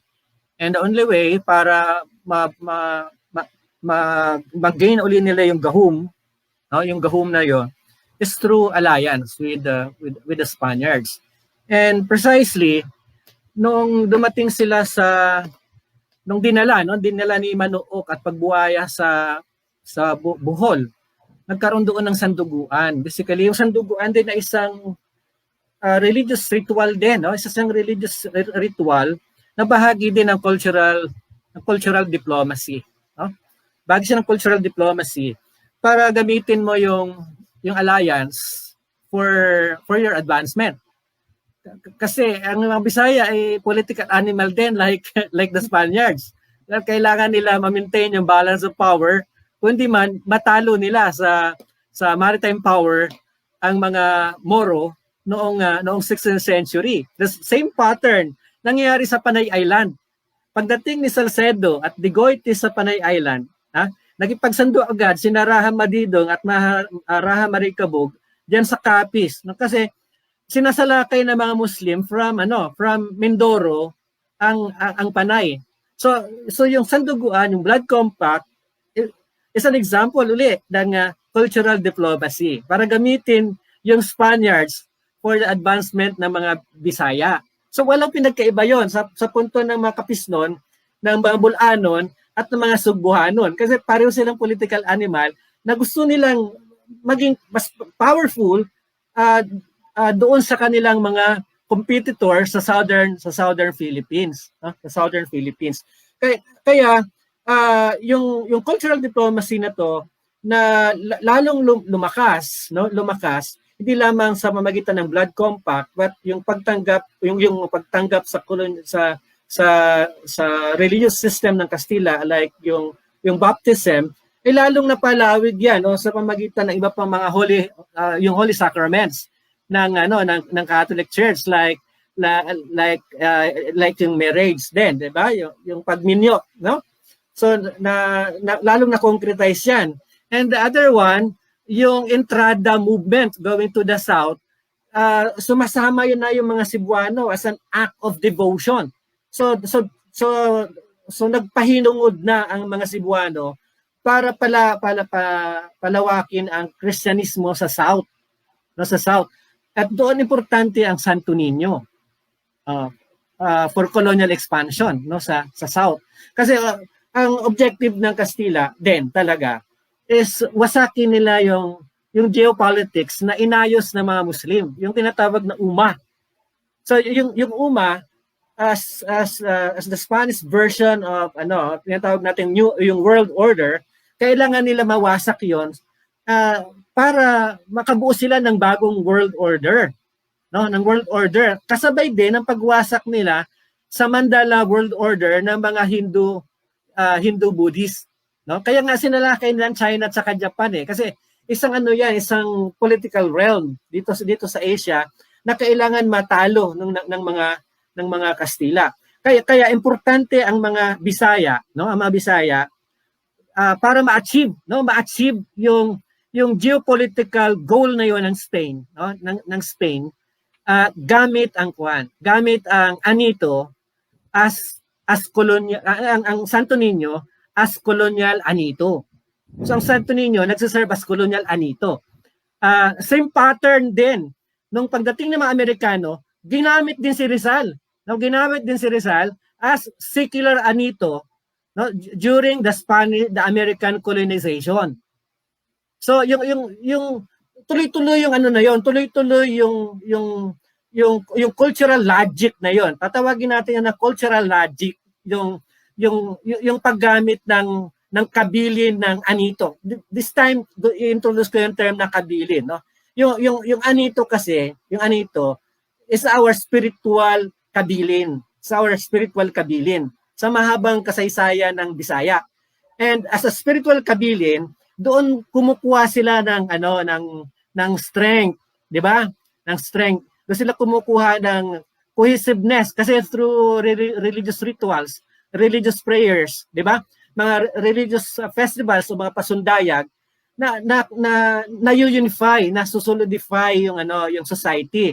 As a cohesive force, yung society ay gagamitin yon, no, para ma-achieve, no, yung goal ng colonial na pamahalaan ng Espanya na maging superpower sila sa mundo noong 16th century, no, noong 16th century. Kaya malinaw na ang Santo Niño as modern anito as a modern anito during that time. Ngayon, may nagtanong kanina bakit biglang tinanggap yung Santo Niño ay meron naman silang anito. Kasi makita kasi natin yung tinatawag na yung shift from androgynous iconography, tinatawag na androgynous iconography, no? Patungo dito sa Spanish iconography o Christian iconography. So kasi importante yung transition na ito. Kasi wala namang kinalaman talaga yon na ang mababa ang tingin nila sa androgynous iconography. Ang malinaw kasi dito hindi yung figure. Ang malinaw dito yung transition ng mana or the spirit, the power within the anito. Yung transformation ng power from androgynous icon to European religious iconography. Yun naman ang mahalaga doon eh. Hindi yung art per se, yung religious art per se ang importante doon, kundi yung laman, the meaning of this androgynous iconography na lumipat lamang doon sa Christian religious iconography. Yan ang dapat natin malinaw. Na same pattern din na yung meaning na to doon sa religious iconography na Santo Niño o the Marian iconography ang siyang ding nag-transform, nag-transmit, no, tumawid going to this Rizal as secular anito ng American colonial society, no? Walang pinagkaiba noon kasi nandun pa rin yung ritual, yung mga secular rituals kay Rizal, yung pag-offer ng flower, yung mga ceremonial rites na binibigay kay Rizal ng state. At hindi lang yung state even ang mga Rizalista group ng all over the Philippines, nandun ang ritual kay Rizal. Hindi nawala yung ritual na ibinigay kay Rizal, yung ritual na ibinigay sa Santo Niño at even kay Maria. And even yung ritual na naroon sa anito, nagpapatuloy siya, walang nagbago doon. Walang nagbago and therefore klaro yung role na ginagampanan ng religious iconography for political purposes, no? Yes. Thank you very much, Dr. Vic Villan, for your extensive discussion on these religious icons and its role in the colonization and conquest of our islands, of what is now the Philippines. And of course, this is also, you can also read this because there are people, our audience was asking about books, and then so you can also read this in the Feast of the Santo Niño, how does the Santo Niño devotion spread throughout the Visayas. So it was in the time when the Augustinians and the Spaniards were weak that they tried to enliven, reinvigorate the devotion to the Santo Niño. And of course, you will also be able to read in this book. So there was also someone from our Facebook Live audience who was asking about the history of carbon market. Of course, carbon market is part of the hermitage around. It's part of those owned by the order of Augustinian Recollects, and it is in this book. You would be able to learn from the history of Cebu, 1500s to 1890s, about how the religious orders in Cebu developed. So, what were the religious orders in Cebu in the 1565 until the 1890s? It is in this book, and also you would learn about how Tupas became baptized again, and in the second part of the 44 years after the Battle of Mactan, the Spaniards now do not anymore baptize Cebuanos easily. Unlike in the first baptism that there were about 800 Cebuanos that were baptized. So, of course, the Christian religion also has good values, even if it was used for colonization. The Christian religion teaches very good values, such as loving God above all else and loving your neighbor as yourself. And these are very good values, but unfortunately at that time, the Cebuanos and the Visayans only knew the religion of the white men, according to Junicio C, as being used for, they saw that the religion, the white men who had the Christian religion stole gold from them, dug up their ancestors' graves. So that's how only few converts were there in the early Spanish occupation, and you will read it in this book. So now we have another question. We have questions for our public historian. Before that, I would like to show you that we have the audience now, the physical audience here are now eating Santo Niño inspired cupcake with the red and yellow. So the Santo Niño candle vendors also has red and yellow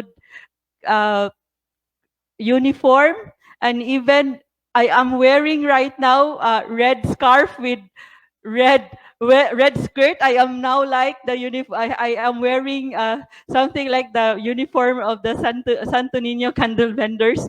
And of course, it is also coincidental that even this is tablia cupcake with the icing of red and yellow, but our Hawanan Tres de Abril, because this is inspired by the Katipunan. So we have a red wall with the yellow sun.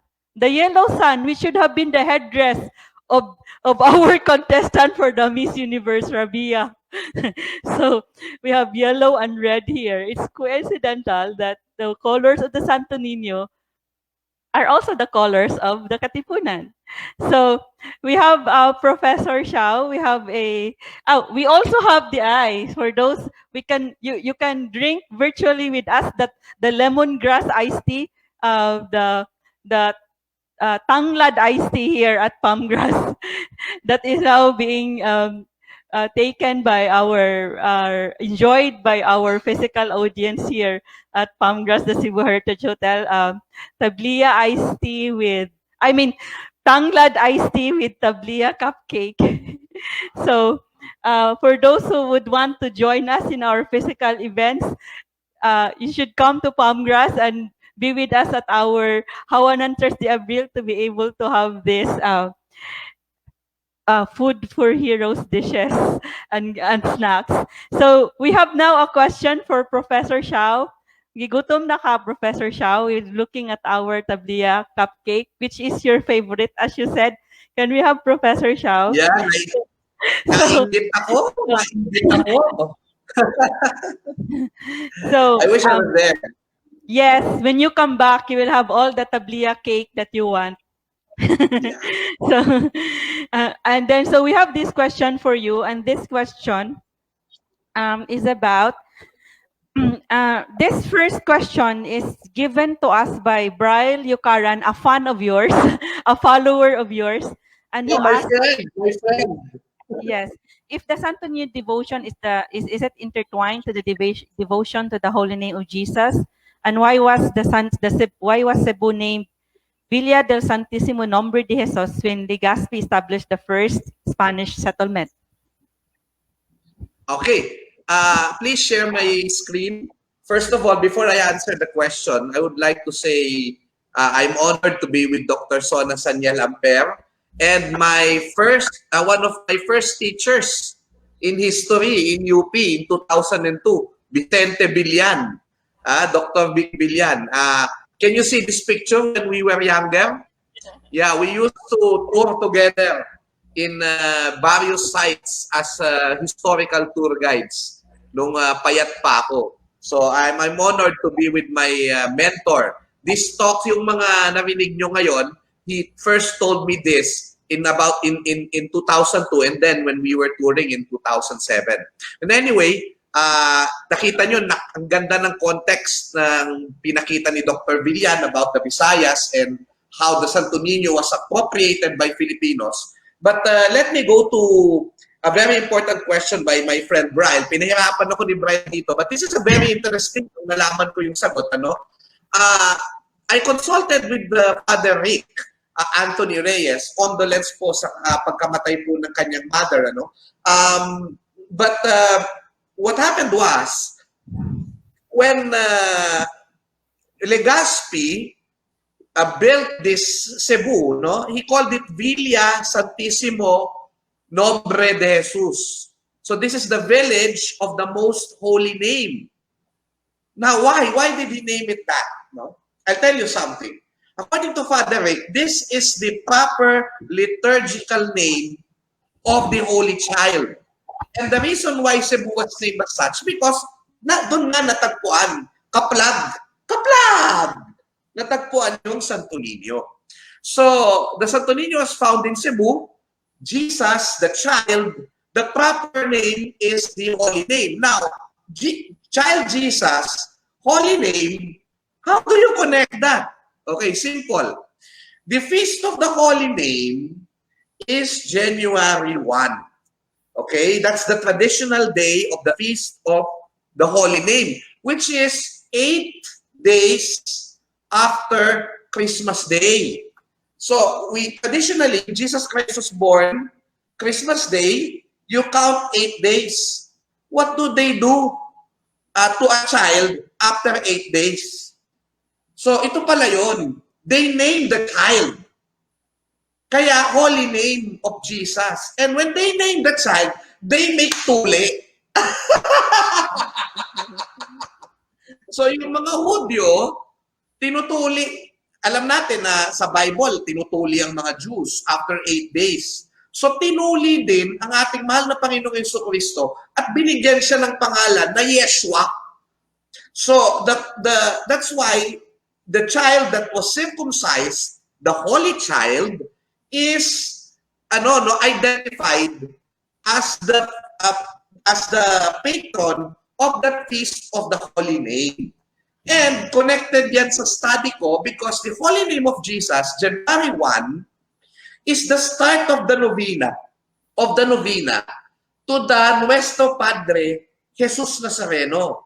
That's why you count from the Feast of the Holy Name, you count 9 days, Novembriales, 9 days, and you will have the procession of the Nazareno ng Quiapo, which we now call, since 2009, the Traslación.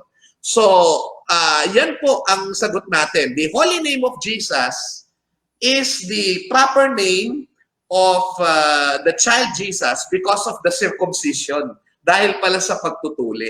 Dahil because when you circumcise, that is when you name a child.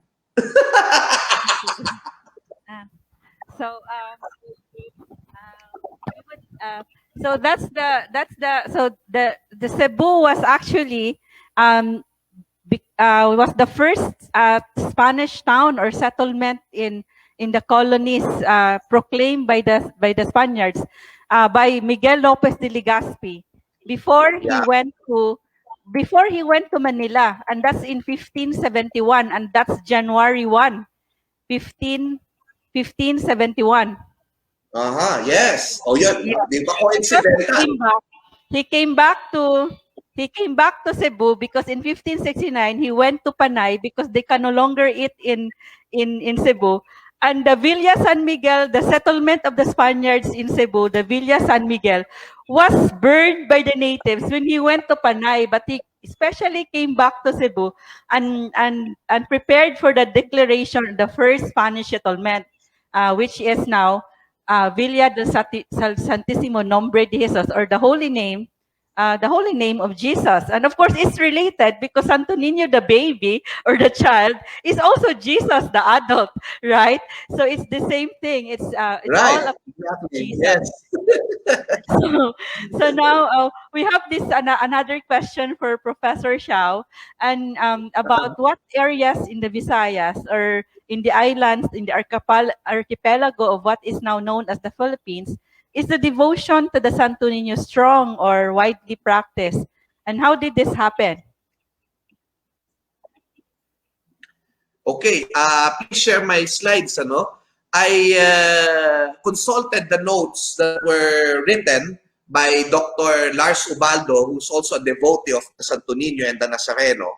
And we, in the exhibit that we made, we explored a lot of Santo Niños around the country. But these were the, remember that because the first Augustinian missionaries were in Cebu, and then they went to Iloilo afterwards, naturally, the next Visayan island to have a Santo Niño would be Iloilo. Now, the Santo Niño de Arevalo, which is in the picture now, was the third oldest Santo Niño. So we have the first, the Santo Niño de Cebu, and then eventually the Santo Niño de Tondo. In 1581, this is the Santo Niño de Arevalo, which was, nilagay ito sa Villa Rica de Arevalo in Iloilo City, 1581. And bakit lumawak ang devotion na ito?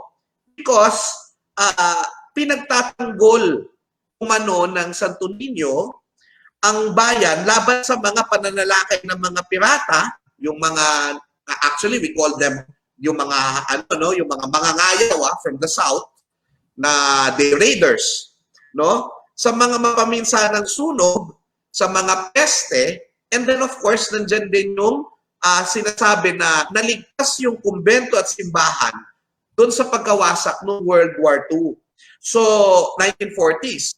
So this is where you see the many good things that happened were attributed to the Santo Niño de Arevalo. So third, like the other Santo Niño feast, third Sunday of January ang feast day niya.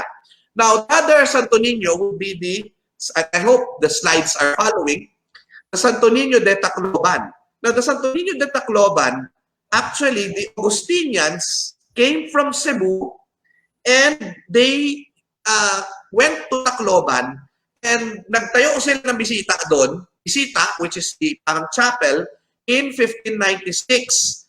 And then what happened was they bought the devotion to the Santo Niño in Tacloban.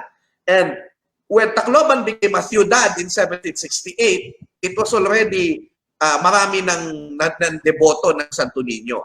Now, what happened was yung miracle that was attributed to the Santo Niño de Tacloban was in 1888 when the Hermandad and Santo Niño de Tacloban decided na to repair the Santo Niño and bring it to Manila.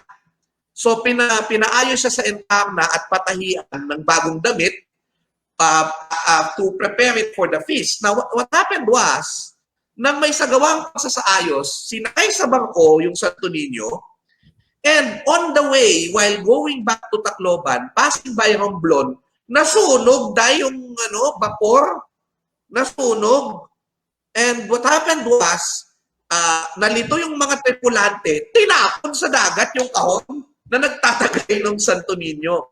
So, nalungkot yung mga Tacloban when the news came to them. Now, what happened was, after 6 months, the governor politico-militar ng isla ng Mindoro reported that they found the box which nakalagay inscription, Santo Niño, patron ng Tacloban. And the Santo Niño was there. So binalik ng June 30, 1889, and the people, of course, were happy. And because of that, according to them, there was a epidemic of cholera, which killed a lot of people in Tacloban, like, you know, COVID-19 now. Now, what happened was, according to the people, na-stop daw yung spread of cholera because of the Santo Niño. So, yun yung, now, June 30, bumalik yung Santo Niño. June 30, ang Feast of the Santo Niño de Tacloban. Now, the last two Santo Niños I'm going to talk about. So, ito Santo Niño de Tacloban. By the way, ginamit din ito ni Imelda Marcos kasi taga-Tacloban siya. So, kaya makita nyo yung simbahan ng Tacloban, may poster dito, tapos yung isa Malacanang kasi si Imelda Marcos ay patron din yung Santo Niño. Now, the Santo Niño de Ibahay, 1786 naman ito, na dinala sa Ibahay, Aklan. And ang nangyari ay,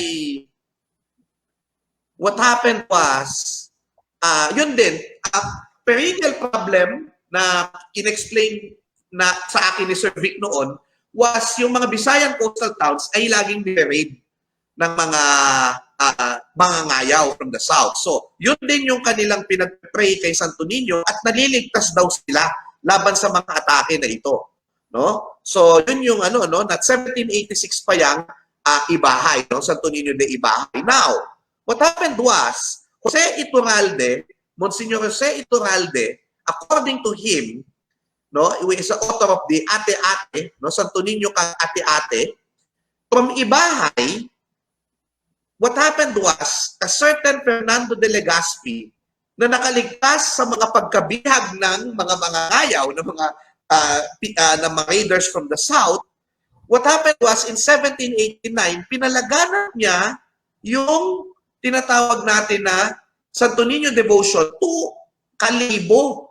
So, from Ibahay, Aklan, dinala niya sa Kalibo, Aklan, at nagkaroon din na dahil dyan ng tinatawag natin na eventually the mother of all Philippine festivals, the Ati-Atihan, which is a Santo Niño dance from the dance of our ancestors, no? Apangal daw dun sa mga dating residents ng Kalibo ng mga ati. So, yan po yung yan yung magkaugnayan at may katulad din na tradisyon ng Ati-Atihan sa bayan ng Altabas, Makato at Batan sa Panay. So, yan sa Santo Niño de Ibahay, yan. Ito naman yung Santo Niño de Kalibo. So, yun po, ang nakita natin na hindi lang sa Cebu, the Santo Niño devotion spread far and wide, papunta na sa various parts of the Philippines, but especially in the Visayas. And it caters to certain problems that are unique to the Visayas, like the coastal towns, yung mga raiders. So, nagdadasal sila sa mga Moro. Kaya di Ati-Atihan ay Moro yan. Moro versus Christian. Yeah, it's a dance. Di ba sabi nyo nga na Moro performance Muslim versus Christians. Because that is their problem. Hanggang ngayon, pinaperform ang Moro sa Iloilo. So this is actually there is also, according to the book of Dr. Risil Mujares, there is also actually in the propagation of the devotion to the Santo Niño, the Augustinians also have a book of miracles listing down all the miracles made by the Santo Niño according to the devotees.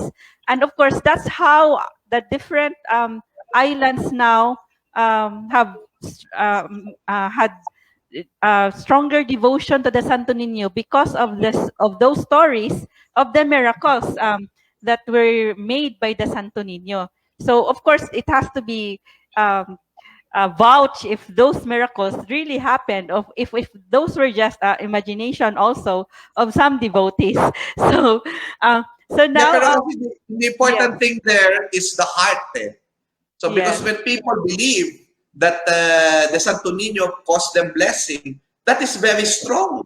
And when it Yes. spreads far and wide, talagang kakalat talaga yan. Yes. So, and now there is we have a question for anthropologist Dr. Zona regarding Professor Shah was telling us about how the devotion to the Santo Niño spread into the different islands. So now, presently, we would like to ask Dr. Zona, because we know she has also a study on this, about how the history of the Santo Niño influenced the faith of the devotees in the present times.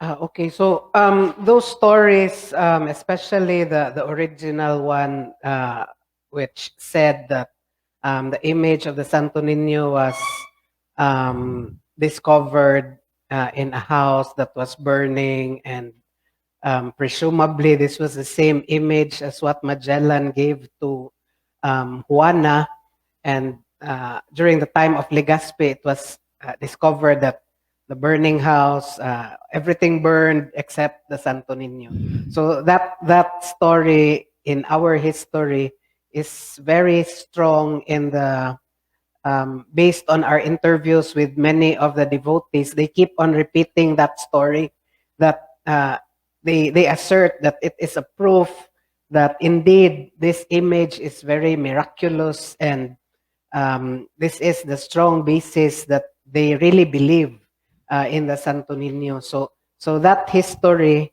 of the Santo Niño de Cebu, which presumably did not burn down with the house, is being repeated by all these devotees from different classes, across different places, because many of the devotees are not really from just Cebu City. They come from all over the different towns of Cebu. Even the candle vendors, some of them are not from Cebu City. They are from different towns in Cebu.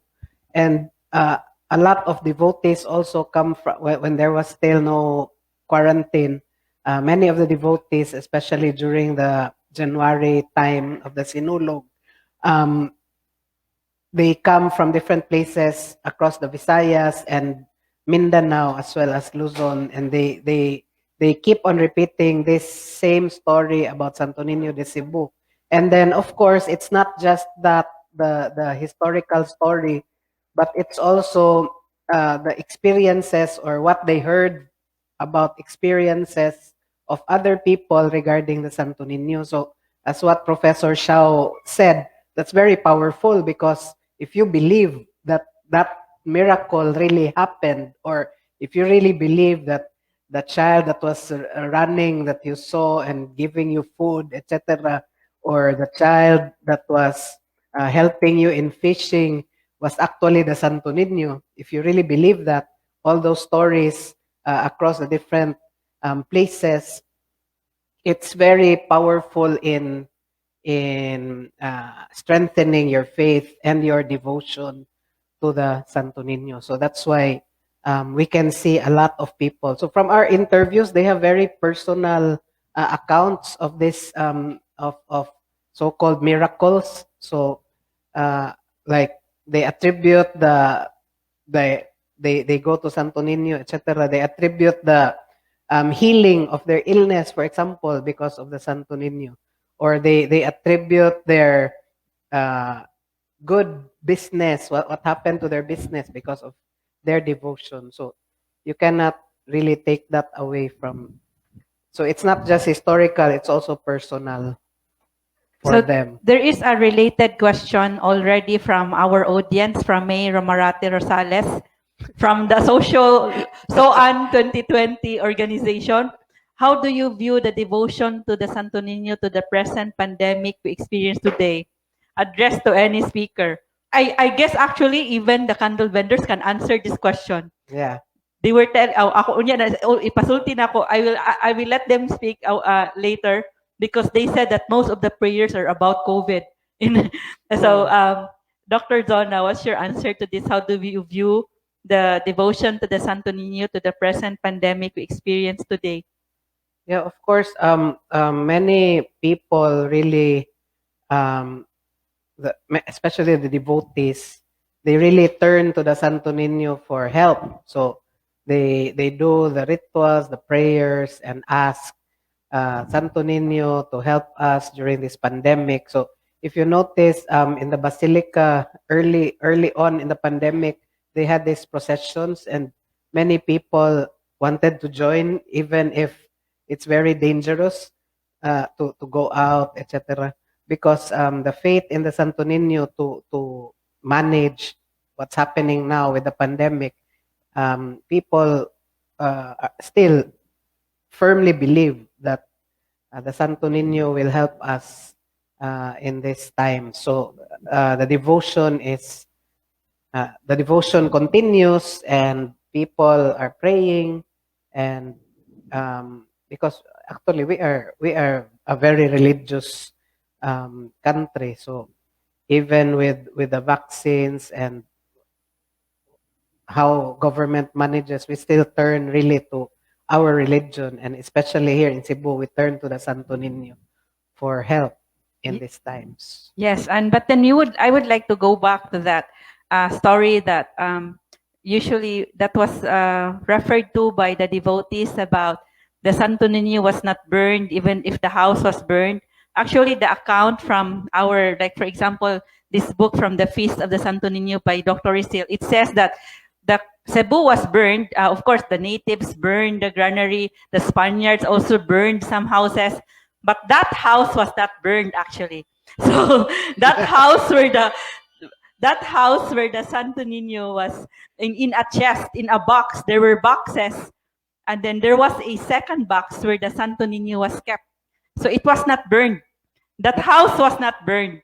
But there's also a version that the house burned, But except the except Santo for Niño. that's the very popular version there are of a the lot story. of versions actually. Yes, so now we would like to ask now Professor Xiao, because of course the Augustinians worked hard to promote the devotion of the Santo Niño, and it was according to Dr. Rizel Mujares in 1800s. It was in the early 1800s that the Santo Niño devotion is now very strong. So we would like to ask Professor Xiao about if you consider the Santo Niño as an icon and an expression of Filipino culture. Oh, yes. Very interesting question that is. And I would like to please share my slide. Uh, I always liken the Santo Niño to the, I call this, the national flag, the national anthem. It's the Santo Niño ay binubuklod tayo. Kasi like Filipinos can identify with the flag, with the national anthem.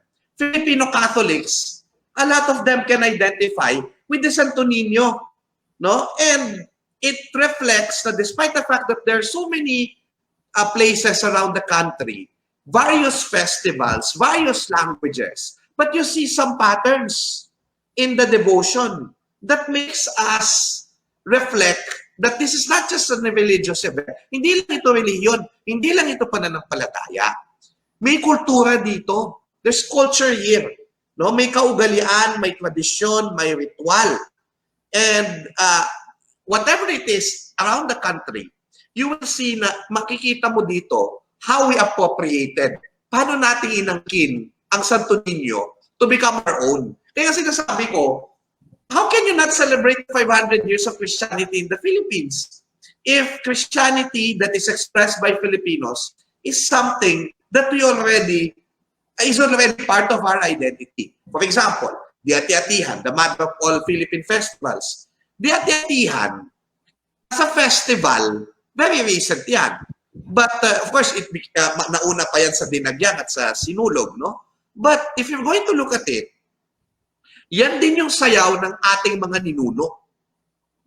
No, noong unang panahon na eventually na transfer, nagpatuloy doon sa Moro-Moro, and you have here a very old photo from the Villanova University's Falve Memorial Library of ati-ati.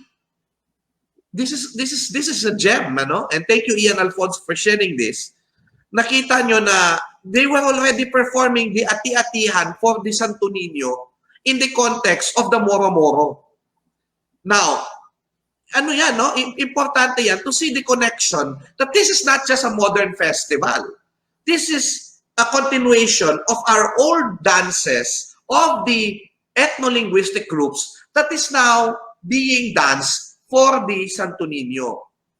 And yung ritual dances na yan, which we do for rituals, pasasalamat sa ani, no?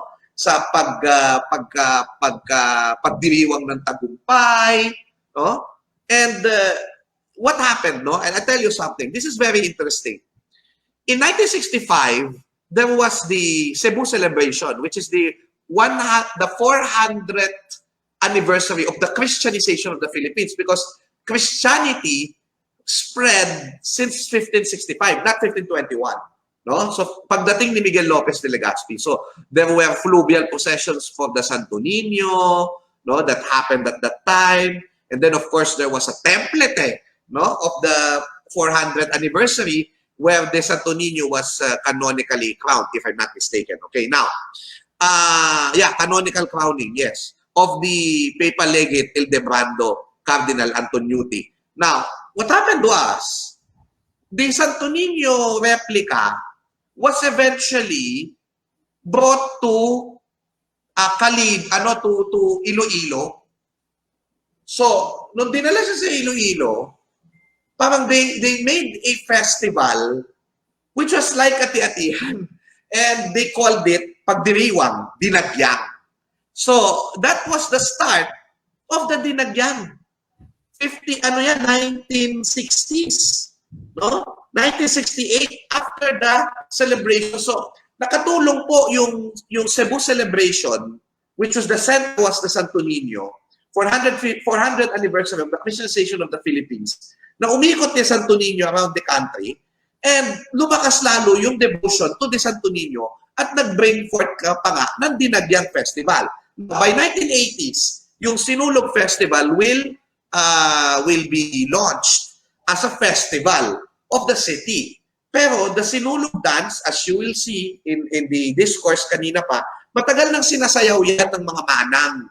At dati lalaki pa yung sumasayaw, no? And mga babaylan, may mga babaylan na sumasayaw na noong unang panahon, but eventually because the Spaniards did not want the babaylan to be maingay, no? Kasi ano sila they were joyous. Yung mga babaylan, they were energetic. What happened was, pag makita mo ngayon, pinagbawalan yung mga babae na magdasal ng maingay, yung mga manang ngayon, nagdadasal sila ng tahimik.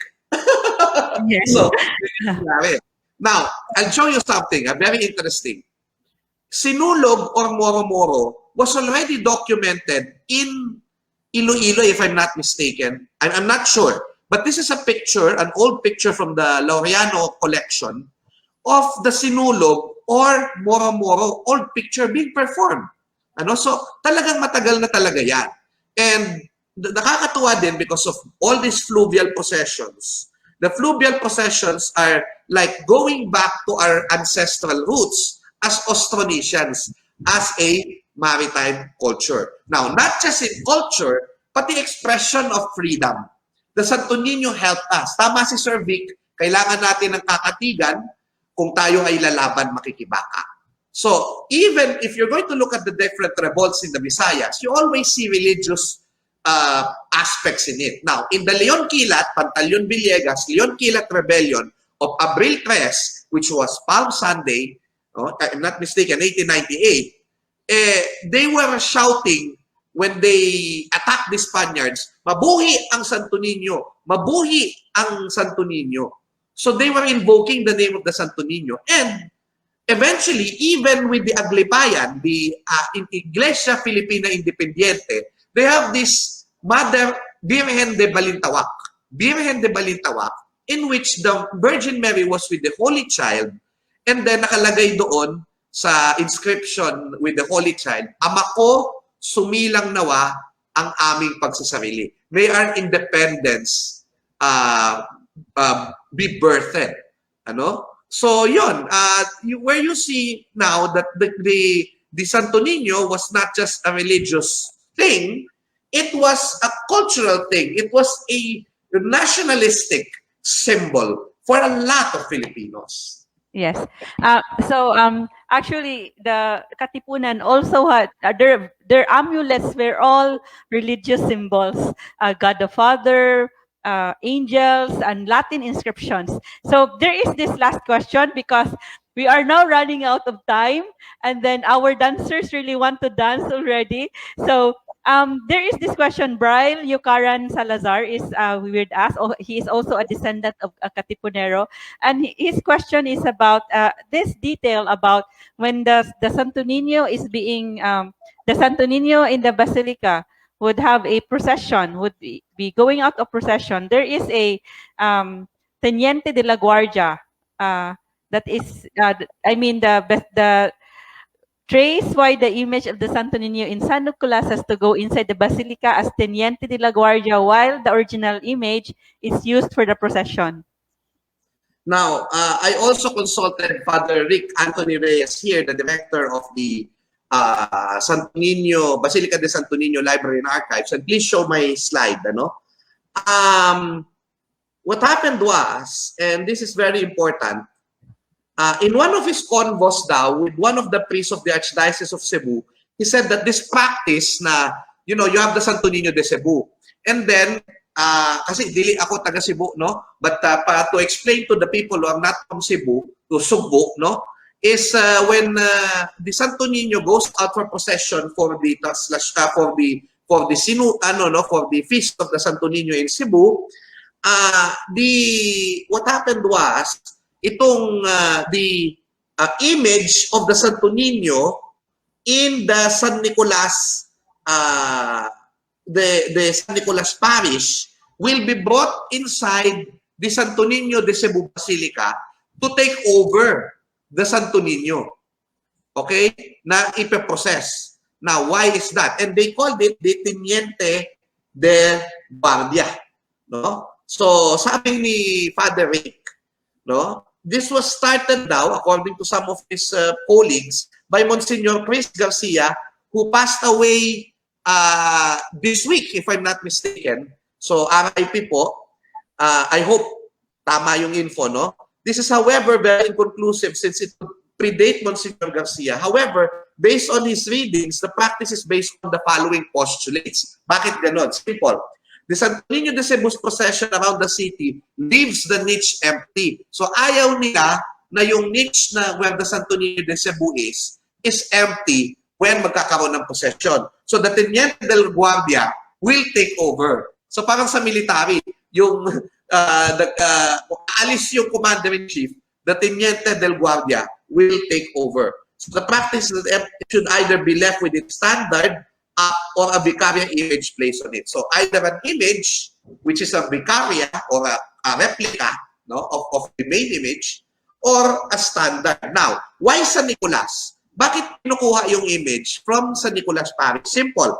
Because since the beginning, after the foundation of San Agustin as a convent, yung Basilica del Santo Niño, Minore del Santo Niño, or the residence of the Order of Augustinians in Cebu, San Nicolas was founded as the closest Augustinian residence to San Agustin, which is now the Basilica. Since San Agustin is not a parish and has never been a parish, hindi siya naging parokya, no? San Nicolas had been the parochial jurisdiction of San Agustin or the Basilica. So hence, the relationship between the two religious residences are well established. So I think that's the simple answer why this image from the San Nicolas de Tolentino is taking over the Santo Niño. Ayaw nila na parang empty yung nicho niya doon. And because of the close relationship between the Santo Niño Basilica and the parokya of San Nicolas de Tolentino in Cebu. Yes, also Father Aladin Luzon of the Order of St. Augustine told us that that practice has been done so many years ago, and even if before he came to the basilica, it was already a practice, and that image from San Nicolas was made by local artisans already. Wow. It is a locally made image of the Santo Niño. So thank you very much, Professor Shao. There are more reactions regarding your sharing, and there is even a reaction about your evil laugh. And then so our dancers are already ready to dance, but before that, we would like to have our candle vendor. And of course, this tradition of dancing for the Santo Niño goes a long way, like more than 500 years ago, because the Babaylan, the women spiritual leaders in pre-colonial times were the ones who performed the rituals, the religious rituals, only the women. And there is this also account in the Feast of the Santo Niño book of Dr. Isil Muhares that there were foreigners who came to Cebu in the 1800s, and they saw women dancing in a frenzy with unnatural cries for the Santo Niño inside the basilica. And as Professor Shah was saying, the friars were scandalized by it, and they controlled the movements of the women, and they made them dance already outside of the church. And now that's the candle vendor sinulog. And we could trace it all the way to the Babaylan. How the women were the spiritual leaders in pre-colonial times. So, of course, there are two versions. There are two versions of the sinulog: the candle vendor sinulog, or the tindera sinulog, and the sayaw sa gera, or the war dance sinulog. And now we are showing you a candle vendor from the basilica. We present to you the candle vendor from the Basilica del Santo Niño to share with us about her experience about praying for the Santo Niño. In behalf of those who would buy candles from her, and then we introduce to you our candle vendor from the Basilica del Santo Niño, Remedios Vega. Maayong hapon, Remedios. May hapon po, ma'am. Uh, May hapon kanyang tanan. Remedios, we would like to ask you, how many years have you been selling candles and dancing for the Santo Niño? 16 years na, ma'am. So Remedios has been selling candles and dancing for the Santo Niño for 16 years. And we would like to know from which places are those mga taga-asa man ng mo magpaampo nimo, or who would ask you to pray for them to the Santo Niño? From which places are they?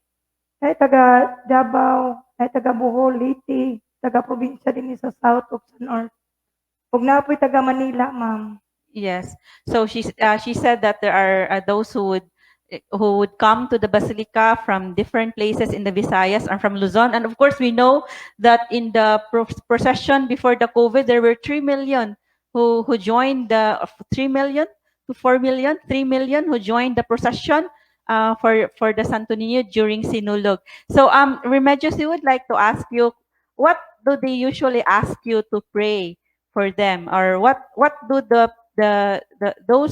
devotees pray to the Santo Niño? Sa mga kuan, ma'am, kailang kalampusan sa pag-eskwela, pag-board exam, kayuhan silang balatian, o kanang kuan, ma'am, sa pasalamat sa mga grasyang ilang nadawat. So Remedios said that they would ask for healing of their illnesses, and they would ask for success in board exams, and they would also pray to the Santo Niño to thank for the blessings that they receive. So for those Remedios, we would like to know kung if those devotees come back to you and though they tell you their prayers were granted, that those petitions that they asked, were they granted after the prayers that your dance prayer for the Santo Niño? O ma'am, balik sila magpasalamat kanang natuman ang ilang mga gipangayon ni Senior Santo Niño kanang kuan, labi na kinasing-kasing pangayon ni sa mahal nga senior, ma'am, ihatag man gina niya, ma'am. Yes. So Remedios was telling us that they always come back and to also pray again. Those who at first came to her to buy candles and let her dance, to ask petitions, to have petitions for the Santo Niño, and then they would come back and tell her that their prayers were granted. And they would also again ask her to dance to give thanks to the Santo Niño. So that's the experience of Remedios. And she was telling me before this program that there were those in the different islands in the Visayas, from Bohol and other places, that they would succeed in the board exam and they would come back to her and tell her to dance again for Thanksgiving. Oo, pasalamat sila, ma'am. Ubalik sila diya sa Basilica del Santo Niño, pagpasalamat. Magpasayaw sila usab. Maghala sila pasalamat is mahal nga Senyor Santo Niño. So now we would like to ask Remedios for a sample, so that before our dancers, our contestants would give their dance. May we have? Is it okay to take off the mask of Remedios so we can hear her prayers? Because while she is dancing, she would be. May you take off? Pwede din mo tangtangon imong mask, Remedios. You are actually very far from us. Remedios is about 10 meters. I mean, 6 meters away from the audience. So we will ask her to give us a sample of how she does the prayer for the Santo Niño. Sa ngalan sa Man sa Anak sa Diyos sa Espiritu Santo. Amin. Biba mahal nga Senyor Santo Niño. Ani akaron sa kami sa imong mahal nga tubangan. Nangilaban, nangilyopo sa imong kaluig panabang. Tabangi intawon kami mahal nga Senyor. Ilabi na gyud ang tibuok mga katawan sa tibuok kalibutan. Ining sakit karon nga nihugpa nga virus mahal nga Senyor. Wag tangan na intawon kani mahal nga Senyor Santo Niño. Kinasing-kasing kami nangayo sa imong kaluig panabang. Takyapi kami sa imong blaan nga pandong ang tibuok katawan mahal nga Senyor. Biba, Pit Senyor. Daghang salamat, Remedios. I would like to ask you regarding your prayer. So she was, her prayer was about thanksgiving to the Santo Niño for the blessings that we received, and also she was praying for the end of the pandemic, for the virus. I would like to ask you, Remedios, if are there many people going to you and asking you to pray for regarding the pandemic? O ma'am, daghang kayo naghangyo nga matabag hangyo na mahal nga Senyor Santo Niño, huwag tang ng taon ng virus. Kaya daghan na kayo nagpait sa ilang mga panginabuhian, ma'am. Na mga kuan, gusto na gitawon silang mawa, nangayo na sila sa mahal na tong Senyor Santo Niño, huwag tangon na kini. Malatian na kining virus na nihugpa. So according to Remedios also, so people are going to them, to the candle vendors, to help them pray to end to this pandemic, because they have already suffered much of their livelihood because of this. And she was also telling me that there are more people now going actually to them, to the Basilica de Santo Niño, to pray for regarding our situation right now. Daghang salamat, Remedios, for your sharing. And, Salamat po kayo. Salamat, ma'am. yes, daghang salamat. So now we are very, so Remedios has shown us how to dance for the Santo Niño, and we have now our contestants from the different places in Cebu to show us their dance. First, we have our first contestant is from the University of San Carlos. She is a grade 7 student of the University of San Carlos South Campus, and she is Mary Rain Feliz Fernandez. Let's watch her dance.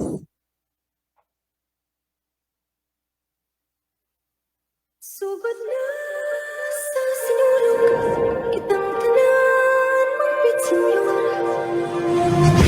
Senyor kang lolo kini, senyor kang lola kini, senyor kang tatay kini, senyor kang nanay kini. Sudan ni balakay, pawi akong dungog.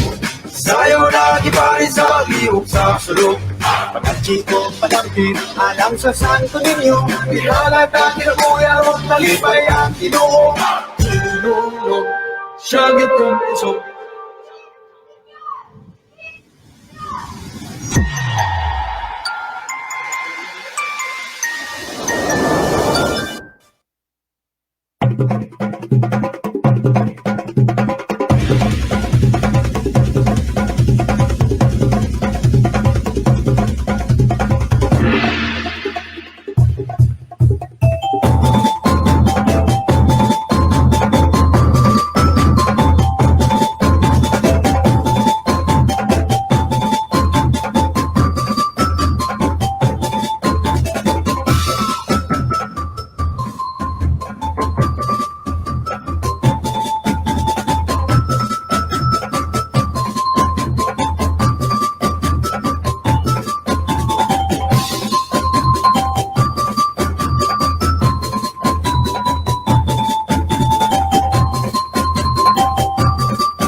Daghang salamat to Mary Rain Fernandez of the University of San Carlos South Campus for your beautiful dance for the Santo Niño. Next, our second contestant is from the Lyceum of Cebu, and we have Abigail San Diego Ruiz. So we have in a silver costume.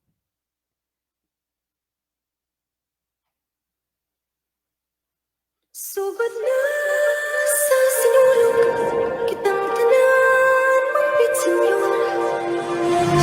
Senyor kang lolo kini, senyor kang lola kini, senyor kang tatay kini, senyor kang nanay kini. Sudan ni balanghay, mawi akong tungog. Sayo na kiparin sa mag-iwag sa sulok. Pagkatsi ko panampin, alam sa Santo Niño. Ihalat ang kinabuya ron, talipay ang Ginoo. Tinulog, siyagit kong puso.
Daghang salamat to Abigail Santiago Ruiz for that beautiful dance for the Santo Niño. So we really have very beautiful girls dancing for the Santo Niño. So our next contestant, she comes from Liloan, very far from Cebu City, Liloan National High School. We have Jamaica Gaudia.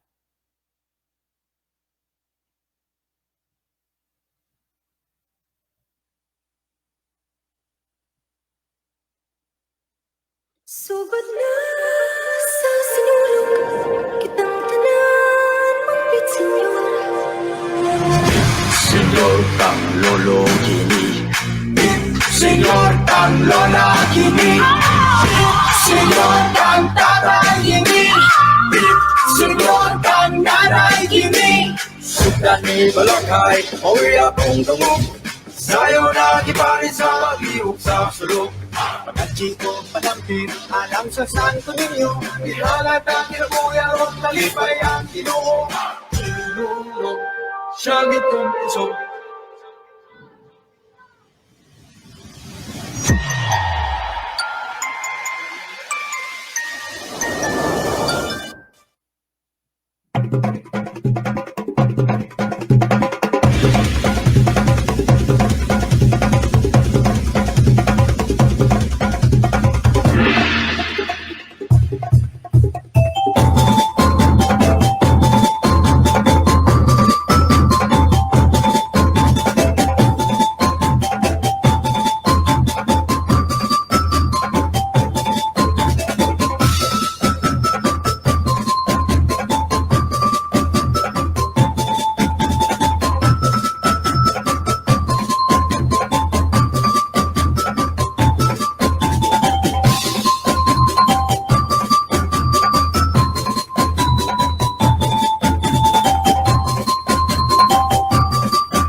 Daghang salamat to Jamaica Gaudia from Iloan National School with her costume of red and gold.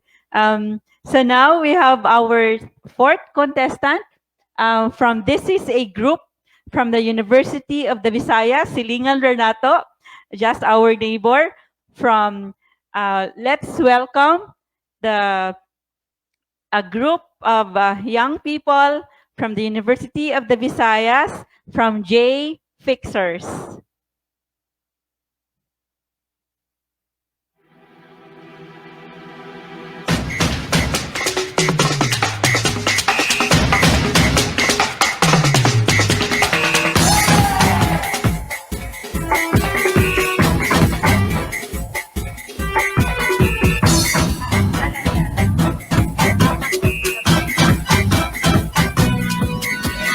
Celebrate Cebu, celebrate Cebu, and all ends of exciting things for me and for you. Celebrate Cebu, celebrate Cebu, a never-ending festivity. Let's dance and be happy.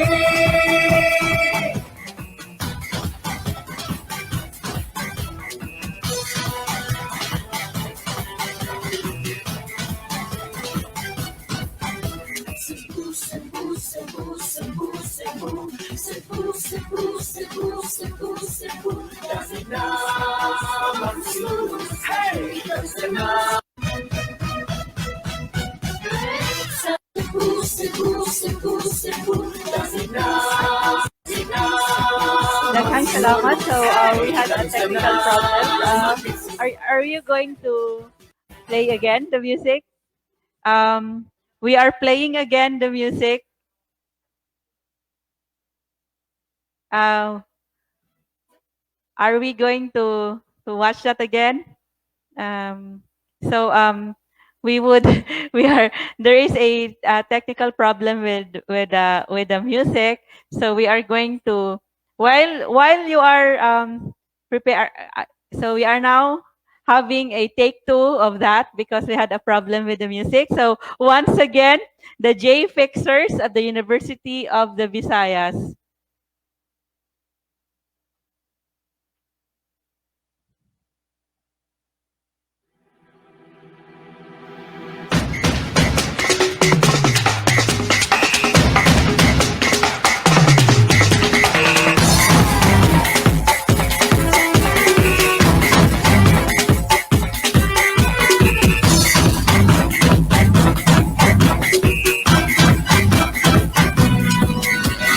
Celebrate Cebu, celebrate Cebu, and all ends of exciting things for me and for you. Celebrate Cebu, celebrate Cebu, a never-ending festivity. Let's dance and be happy.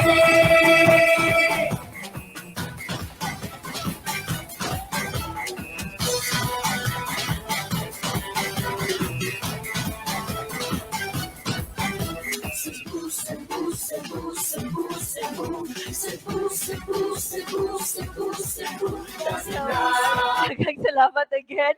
So we are going to have our thank you very much, J Fixers, for that presentation and that dance. Maybe we're going to fix again the music in a few minutes. But before that, before our trivia quiz, we ask our audience to stay with us for the trivia quiz, where you will be able to win prizes when you are able to answer this question. And of course, we will be announcing the winner of our dance contest in a while.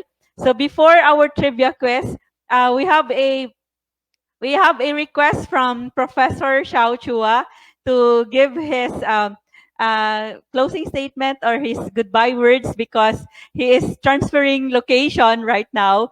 So he needs to say these things. He needs to say his closing statement.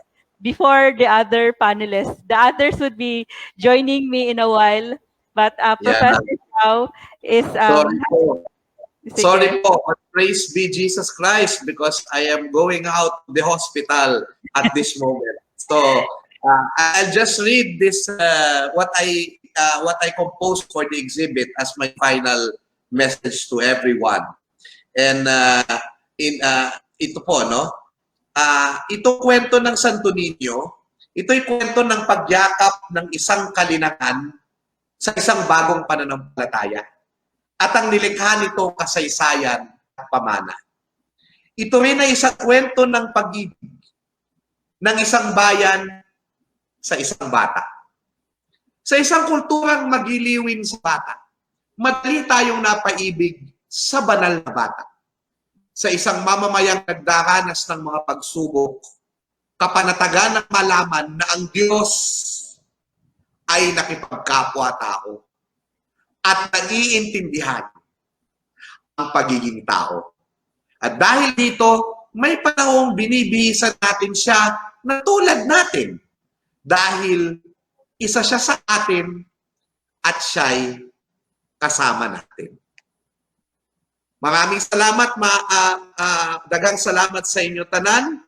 Makasaysayang hapon po. Thank you for this opportunity to be with great people, to be with all of you. Mabuhay po tayong lahat. Mabuhay! Daghang salamat, Professor Xiao Chua, for your beautiful words and for your inspiring words this afternoon. We are also inspired of your journey this afternoon because it is your redemption day and it is your freedom day from the hospital. That even if how much you endured for the last week with an illness that is being prayed for by our candle vendors and everyone, so you got through it, and thank you very much for being with us even through your hardships, that the sufferings that you underwent the past few weeks. Daghang salamat. We're very glad that you are with us this afternoon. Maayong hapon, Professor Xiao. Maayong hapon. Mabuhay. So now we would like to give you this trivia quiz. So this is actually the last few minutes of our program. I know you're very excited because if you are able to answer these questions, you will be able to get prizes from Palmgrass, the Cebu Heritage Hotel. And our first question is for the physical audience. So everyone, kinsay naa diri, bisan si candle vendor, ang kinsay mga dancers who would want to answer, and everyone who is here with us, the audience, you could answer this question. And the first question, the price of this is it our cake of the month, Makalumay ang Kalanay. This is a very yummy cake. The question is, what is the complete name of the church where the 1521 Santo Niño is kept? So this is for the physical audience. So this is for those who are here with us this afternoon at Palmgrass, the Cebu Heritage Hotel. The question is, what is the complete name of the church where the 1521 Santo Niño image is kept? So those who would like to answer, you go to that microphone and give your answer. Is our who would like to answer? Is there a dancer who would like to answer? Our cake of the month is Makalumay ang Kalanay. This is a cake with dark chocolate, with nuts, with coffee, and it Makalumay ang Kalanay. It temptingly melts in your mouth. It is Makalumay ang Kalanay. So with the cake and smoothie. So who would like to answer? Our one of our kanang suki audience here. May hapon sa tanan. The complete name is the Church of San Nicolas de Tolentino. Mao ba? Unfortunately, try again. Do we have another answer? Where is it? Where is the Santo Niño image that Juana received from Magellan kept? So we have our Katipunero descendant, Nelson Cui Del Mar. What's your answer? Good afternoon, everyone. My answer is San Agustin Church. So that name is the old name of this church. So what is the name presently of this church? Basilica del Minore, Basilica Santo Niño del Minore. Bali. Sayop. Bali. Balihakulok. So San Agustin Church is correct. That's the old name of this church. And the present name, do we give him a chance? So we do. Basilica del Minore Santo Niño. Kana sakto na guro na. Try again pag yun. Dai coach diha. Kuan. Gamay na lang kayo. Ang del na lay na kuan na bali. Basilica Santo Niño Minore, no. Unsa man, only half of the cake is given and half of the smoothie of the given. So murag correct naman tong San Agustin Church. Ato na lang taga-ag chance. So unsa man. So who else will share the cake and the smoothie? Basilica Minore del Santo Niño. Okay. Congratulations Bali. to Nelson for answering San Agustin Church. That's the old name of the church. So of course you will know about this in our book also. And there is also a question there. This book, A Short History by Junicio C. It tells about the San Agustin Church, how it became the Basilica Minore del Santo Niño, and so there is a question also from our audience regarding Lapu-Lapu, and then what was the ethnicity of Lapu-Lapu. So this book also tells about the ethnicity of the Mactan people. That so you should read this book. I will not tell you what he said. And then of course Pigafetta told us about what they thought of those in the Mactan Island. And even in our previous forum, Gahi, I read this about the victory at Mactan 500 years ago. We already discussed that. Pigafetta said that the people are heathens or pagans, because if they were Moors, we would have erected a column, and because they were heathens or pagans, we erected a cross. So of course Lapu-Lapu was not a Muslim. So question number 2. This is a very exciting question for our Facebook Live audience. Only those online and not here at Palmgrass would be able to answer this question. And the question is this. So get ready with your fingers to type quickly the answer, and then of course we can see your answer if you are at Palmgrass, the Cebu Heritage Facebook page. We would also try to look at your answers if you are at the National Quincentennial Committee page. Maybe William here can see the answers from the NQC page, but I guess we would see first those who would answer at the Palmgrass, the Cebu Heritage Hotel account. So our question now is so the quiz. Someone is asking if why labot ang FB viewers sa quiz. So this is now your time for the FB viewers. So this is the question, and then the answer to this question, question number 2. So our question is, what is the exact date of the first Santo Niño procession in Cebu? We have discussed that from the beginning of our discussion this afternoon, and you will get a kubing. This is an indigenous musical instrument made by our Tibuli brother, a carver, a musician also from the Tibuli. He made this kubing that you would win if you would answer this question. And then you would also have a coconut wallet. Ikaw good, Brian. So Daya kaayo. History koan, teacher and history advocate. So we have a winner, Brian Jan Salazar Yukaran. You win this palm grass coconut wallet, and also a kubing from our Tibuli brother. He made this specially for palm grass. When we went to Lake Cebu.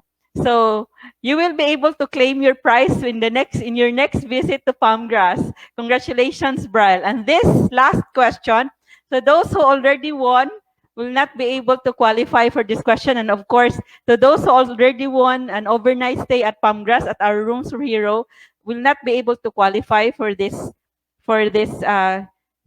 grand prize, the question with the grand prize. So this is the third question. This is all for our audience online and for our audience here physically, but everyone will answer through their comment section. So the question number 3. So I was mentioning this a while ago. So this is the question. To ask for rain. What did the pre-colonial Cebuanos do to the Santo Niño? Unfortunately, naikulang a word sa atong screen. So, to ask for rain, what did the pre-colonial Cebuanos do to the Santo Niño? So, what's your answer? So, this is related to, this was discussed by the friars that even before they came back, like even before they came back to our islands, after the Santo Niño was given to them, they were the natives already venerated the Santo Niño. They anointed it with oils. They treated it like a powerful anito, Sakalam. Santo Niño lang Sakalam. Of course, the Gen Z here and the millennials know that Sakalam is malakas. And then it took us a long time to understand this word Sakalam. We always see this Sakalam. So we are waiting for a correct answer, a complete answer. So somebody said they would have a procession, but it is an incomplete answer. So procession to where? And then what would they do to the santo, to the image? So unfortunately, Nelson wanted to answer because he knows the answer, but he already has a cake and a drink and a smoothie of dark chocolate with nuts and coffee, a very yummy cake.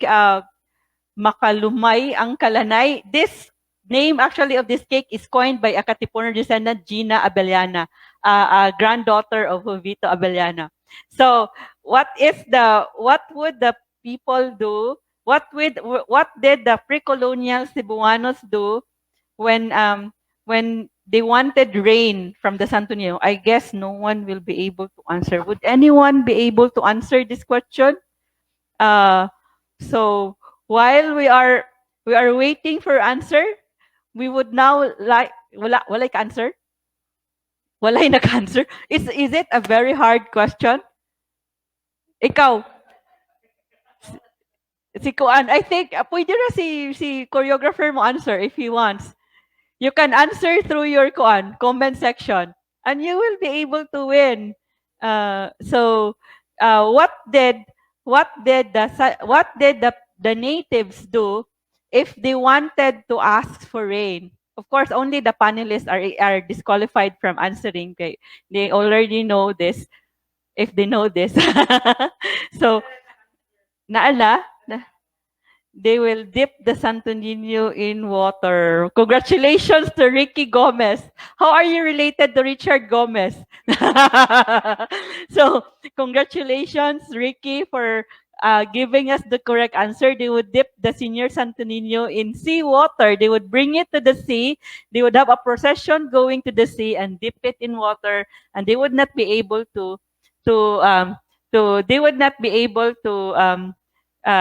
the Santo Niño wouldn't get out of water until he would give them rain. So now we go to, congratulations, you win an overnight stay at our Rooms for Heroes. So at our Room for Hero. So Now we would like to call our dancers because we are now going to announce the winner. So we will have one consolation prize, and we will have the third, second, and first prize winners. So we would like to call Mary Rain. May we get the Mary Rain?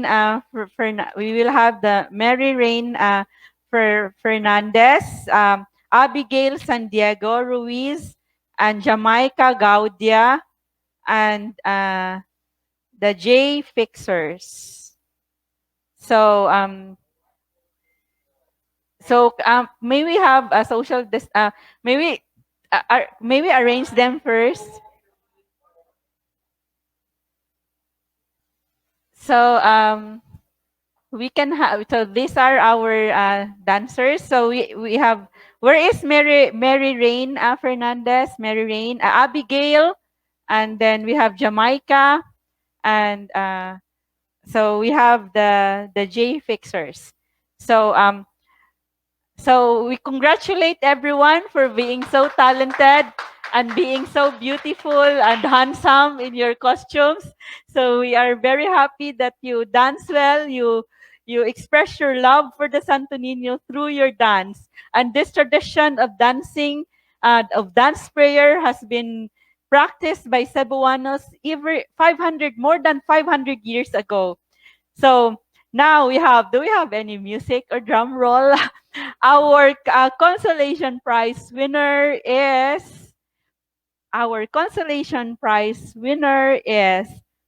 from Liloan National High School, Jamaica Gaudia. So how do we give the prize? So we give it right away. So we have our consolation prize winner. Thank you for your very beautiful dance, Jamaica Gaudia. Our third prize winner, another beautiful dancer. We have our third prize winner from Lyceum of Cebu, Abigail Ruiz. Congratulations. So with her red and silver beautiful costume, dancing for the Santo Niño. Congratulations for winning the third place in our Dance for the Santo Niño contest. And our second prize winner, we have with us, congratulations for dancing to the Santo Niño with faith and beautifully dancing for the Santo Niño. We have congratulations to from the University of the Visayas, J Fixers. Congratulations. And then we have our winner, Mary Rain Fernandez from the University of South Campus. Thank you very much for being so beautiful in your costume and dancing beautifully for the Santo Niño. Yeah. So may we have a photo with them, photo of them. Congratulations you are all winners, and congratulations for dancing beautifully, using your talent to give praise to the Santo Niño and for praying for the Santo Niño. Daghang salamat, and our audience are also congratulating you for your beautiful dance to the Santo Niño. So daghang salamat. So can they stay still even if we would like to have our upcoming activities, to invite you to our upcoming activities. Palmgrass right now is having can we still show them? Yes. So Palmgrass right now is having a radio program every Saturday from 12 noon to 1 p.m. because the Cebu City Local School Board and the Cebu City government has invited Palmgrass to handle their program for school children to discuss about the heritage and history of Cebu. It's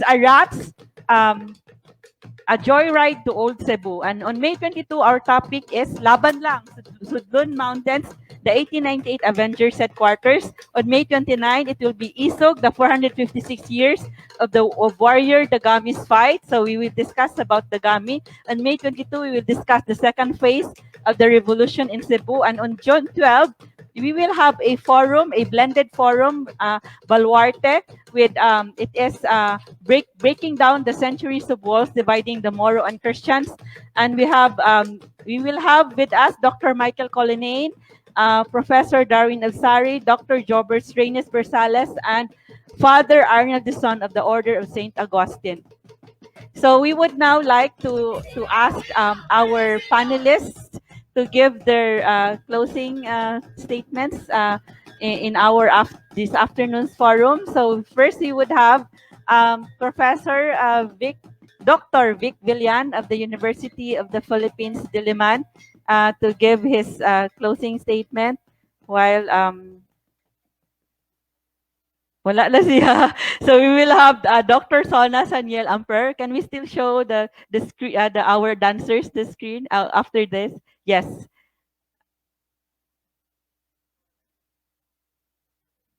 Yes.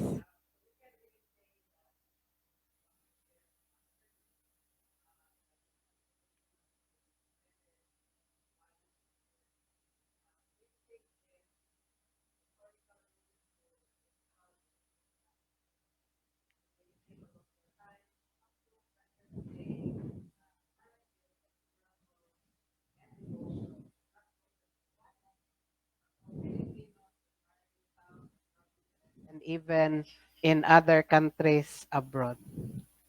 Thank you very much, Dr. Sona Saniel Amper, for your beautiful, great insights in our forum this afternoon, your anthropological insights regarding the devotion to the Santo Niño. We thank University of the Philippines Department of History Professor Dr. Vic Villan for being with us also this afternoon. Thank you to the dancers, for the beautiful and handsome dancers using their talent in honor the Santo Niño.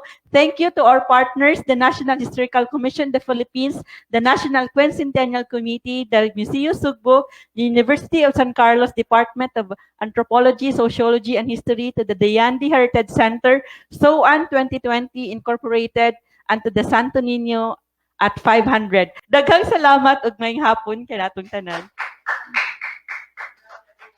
Ngayong hapon.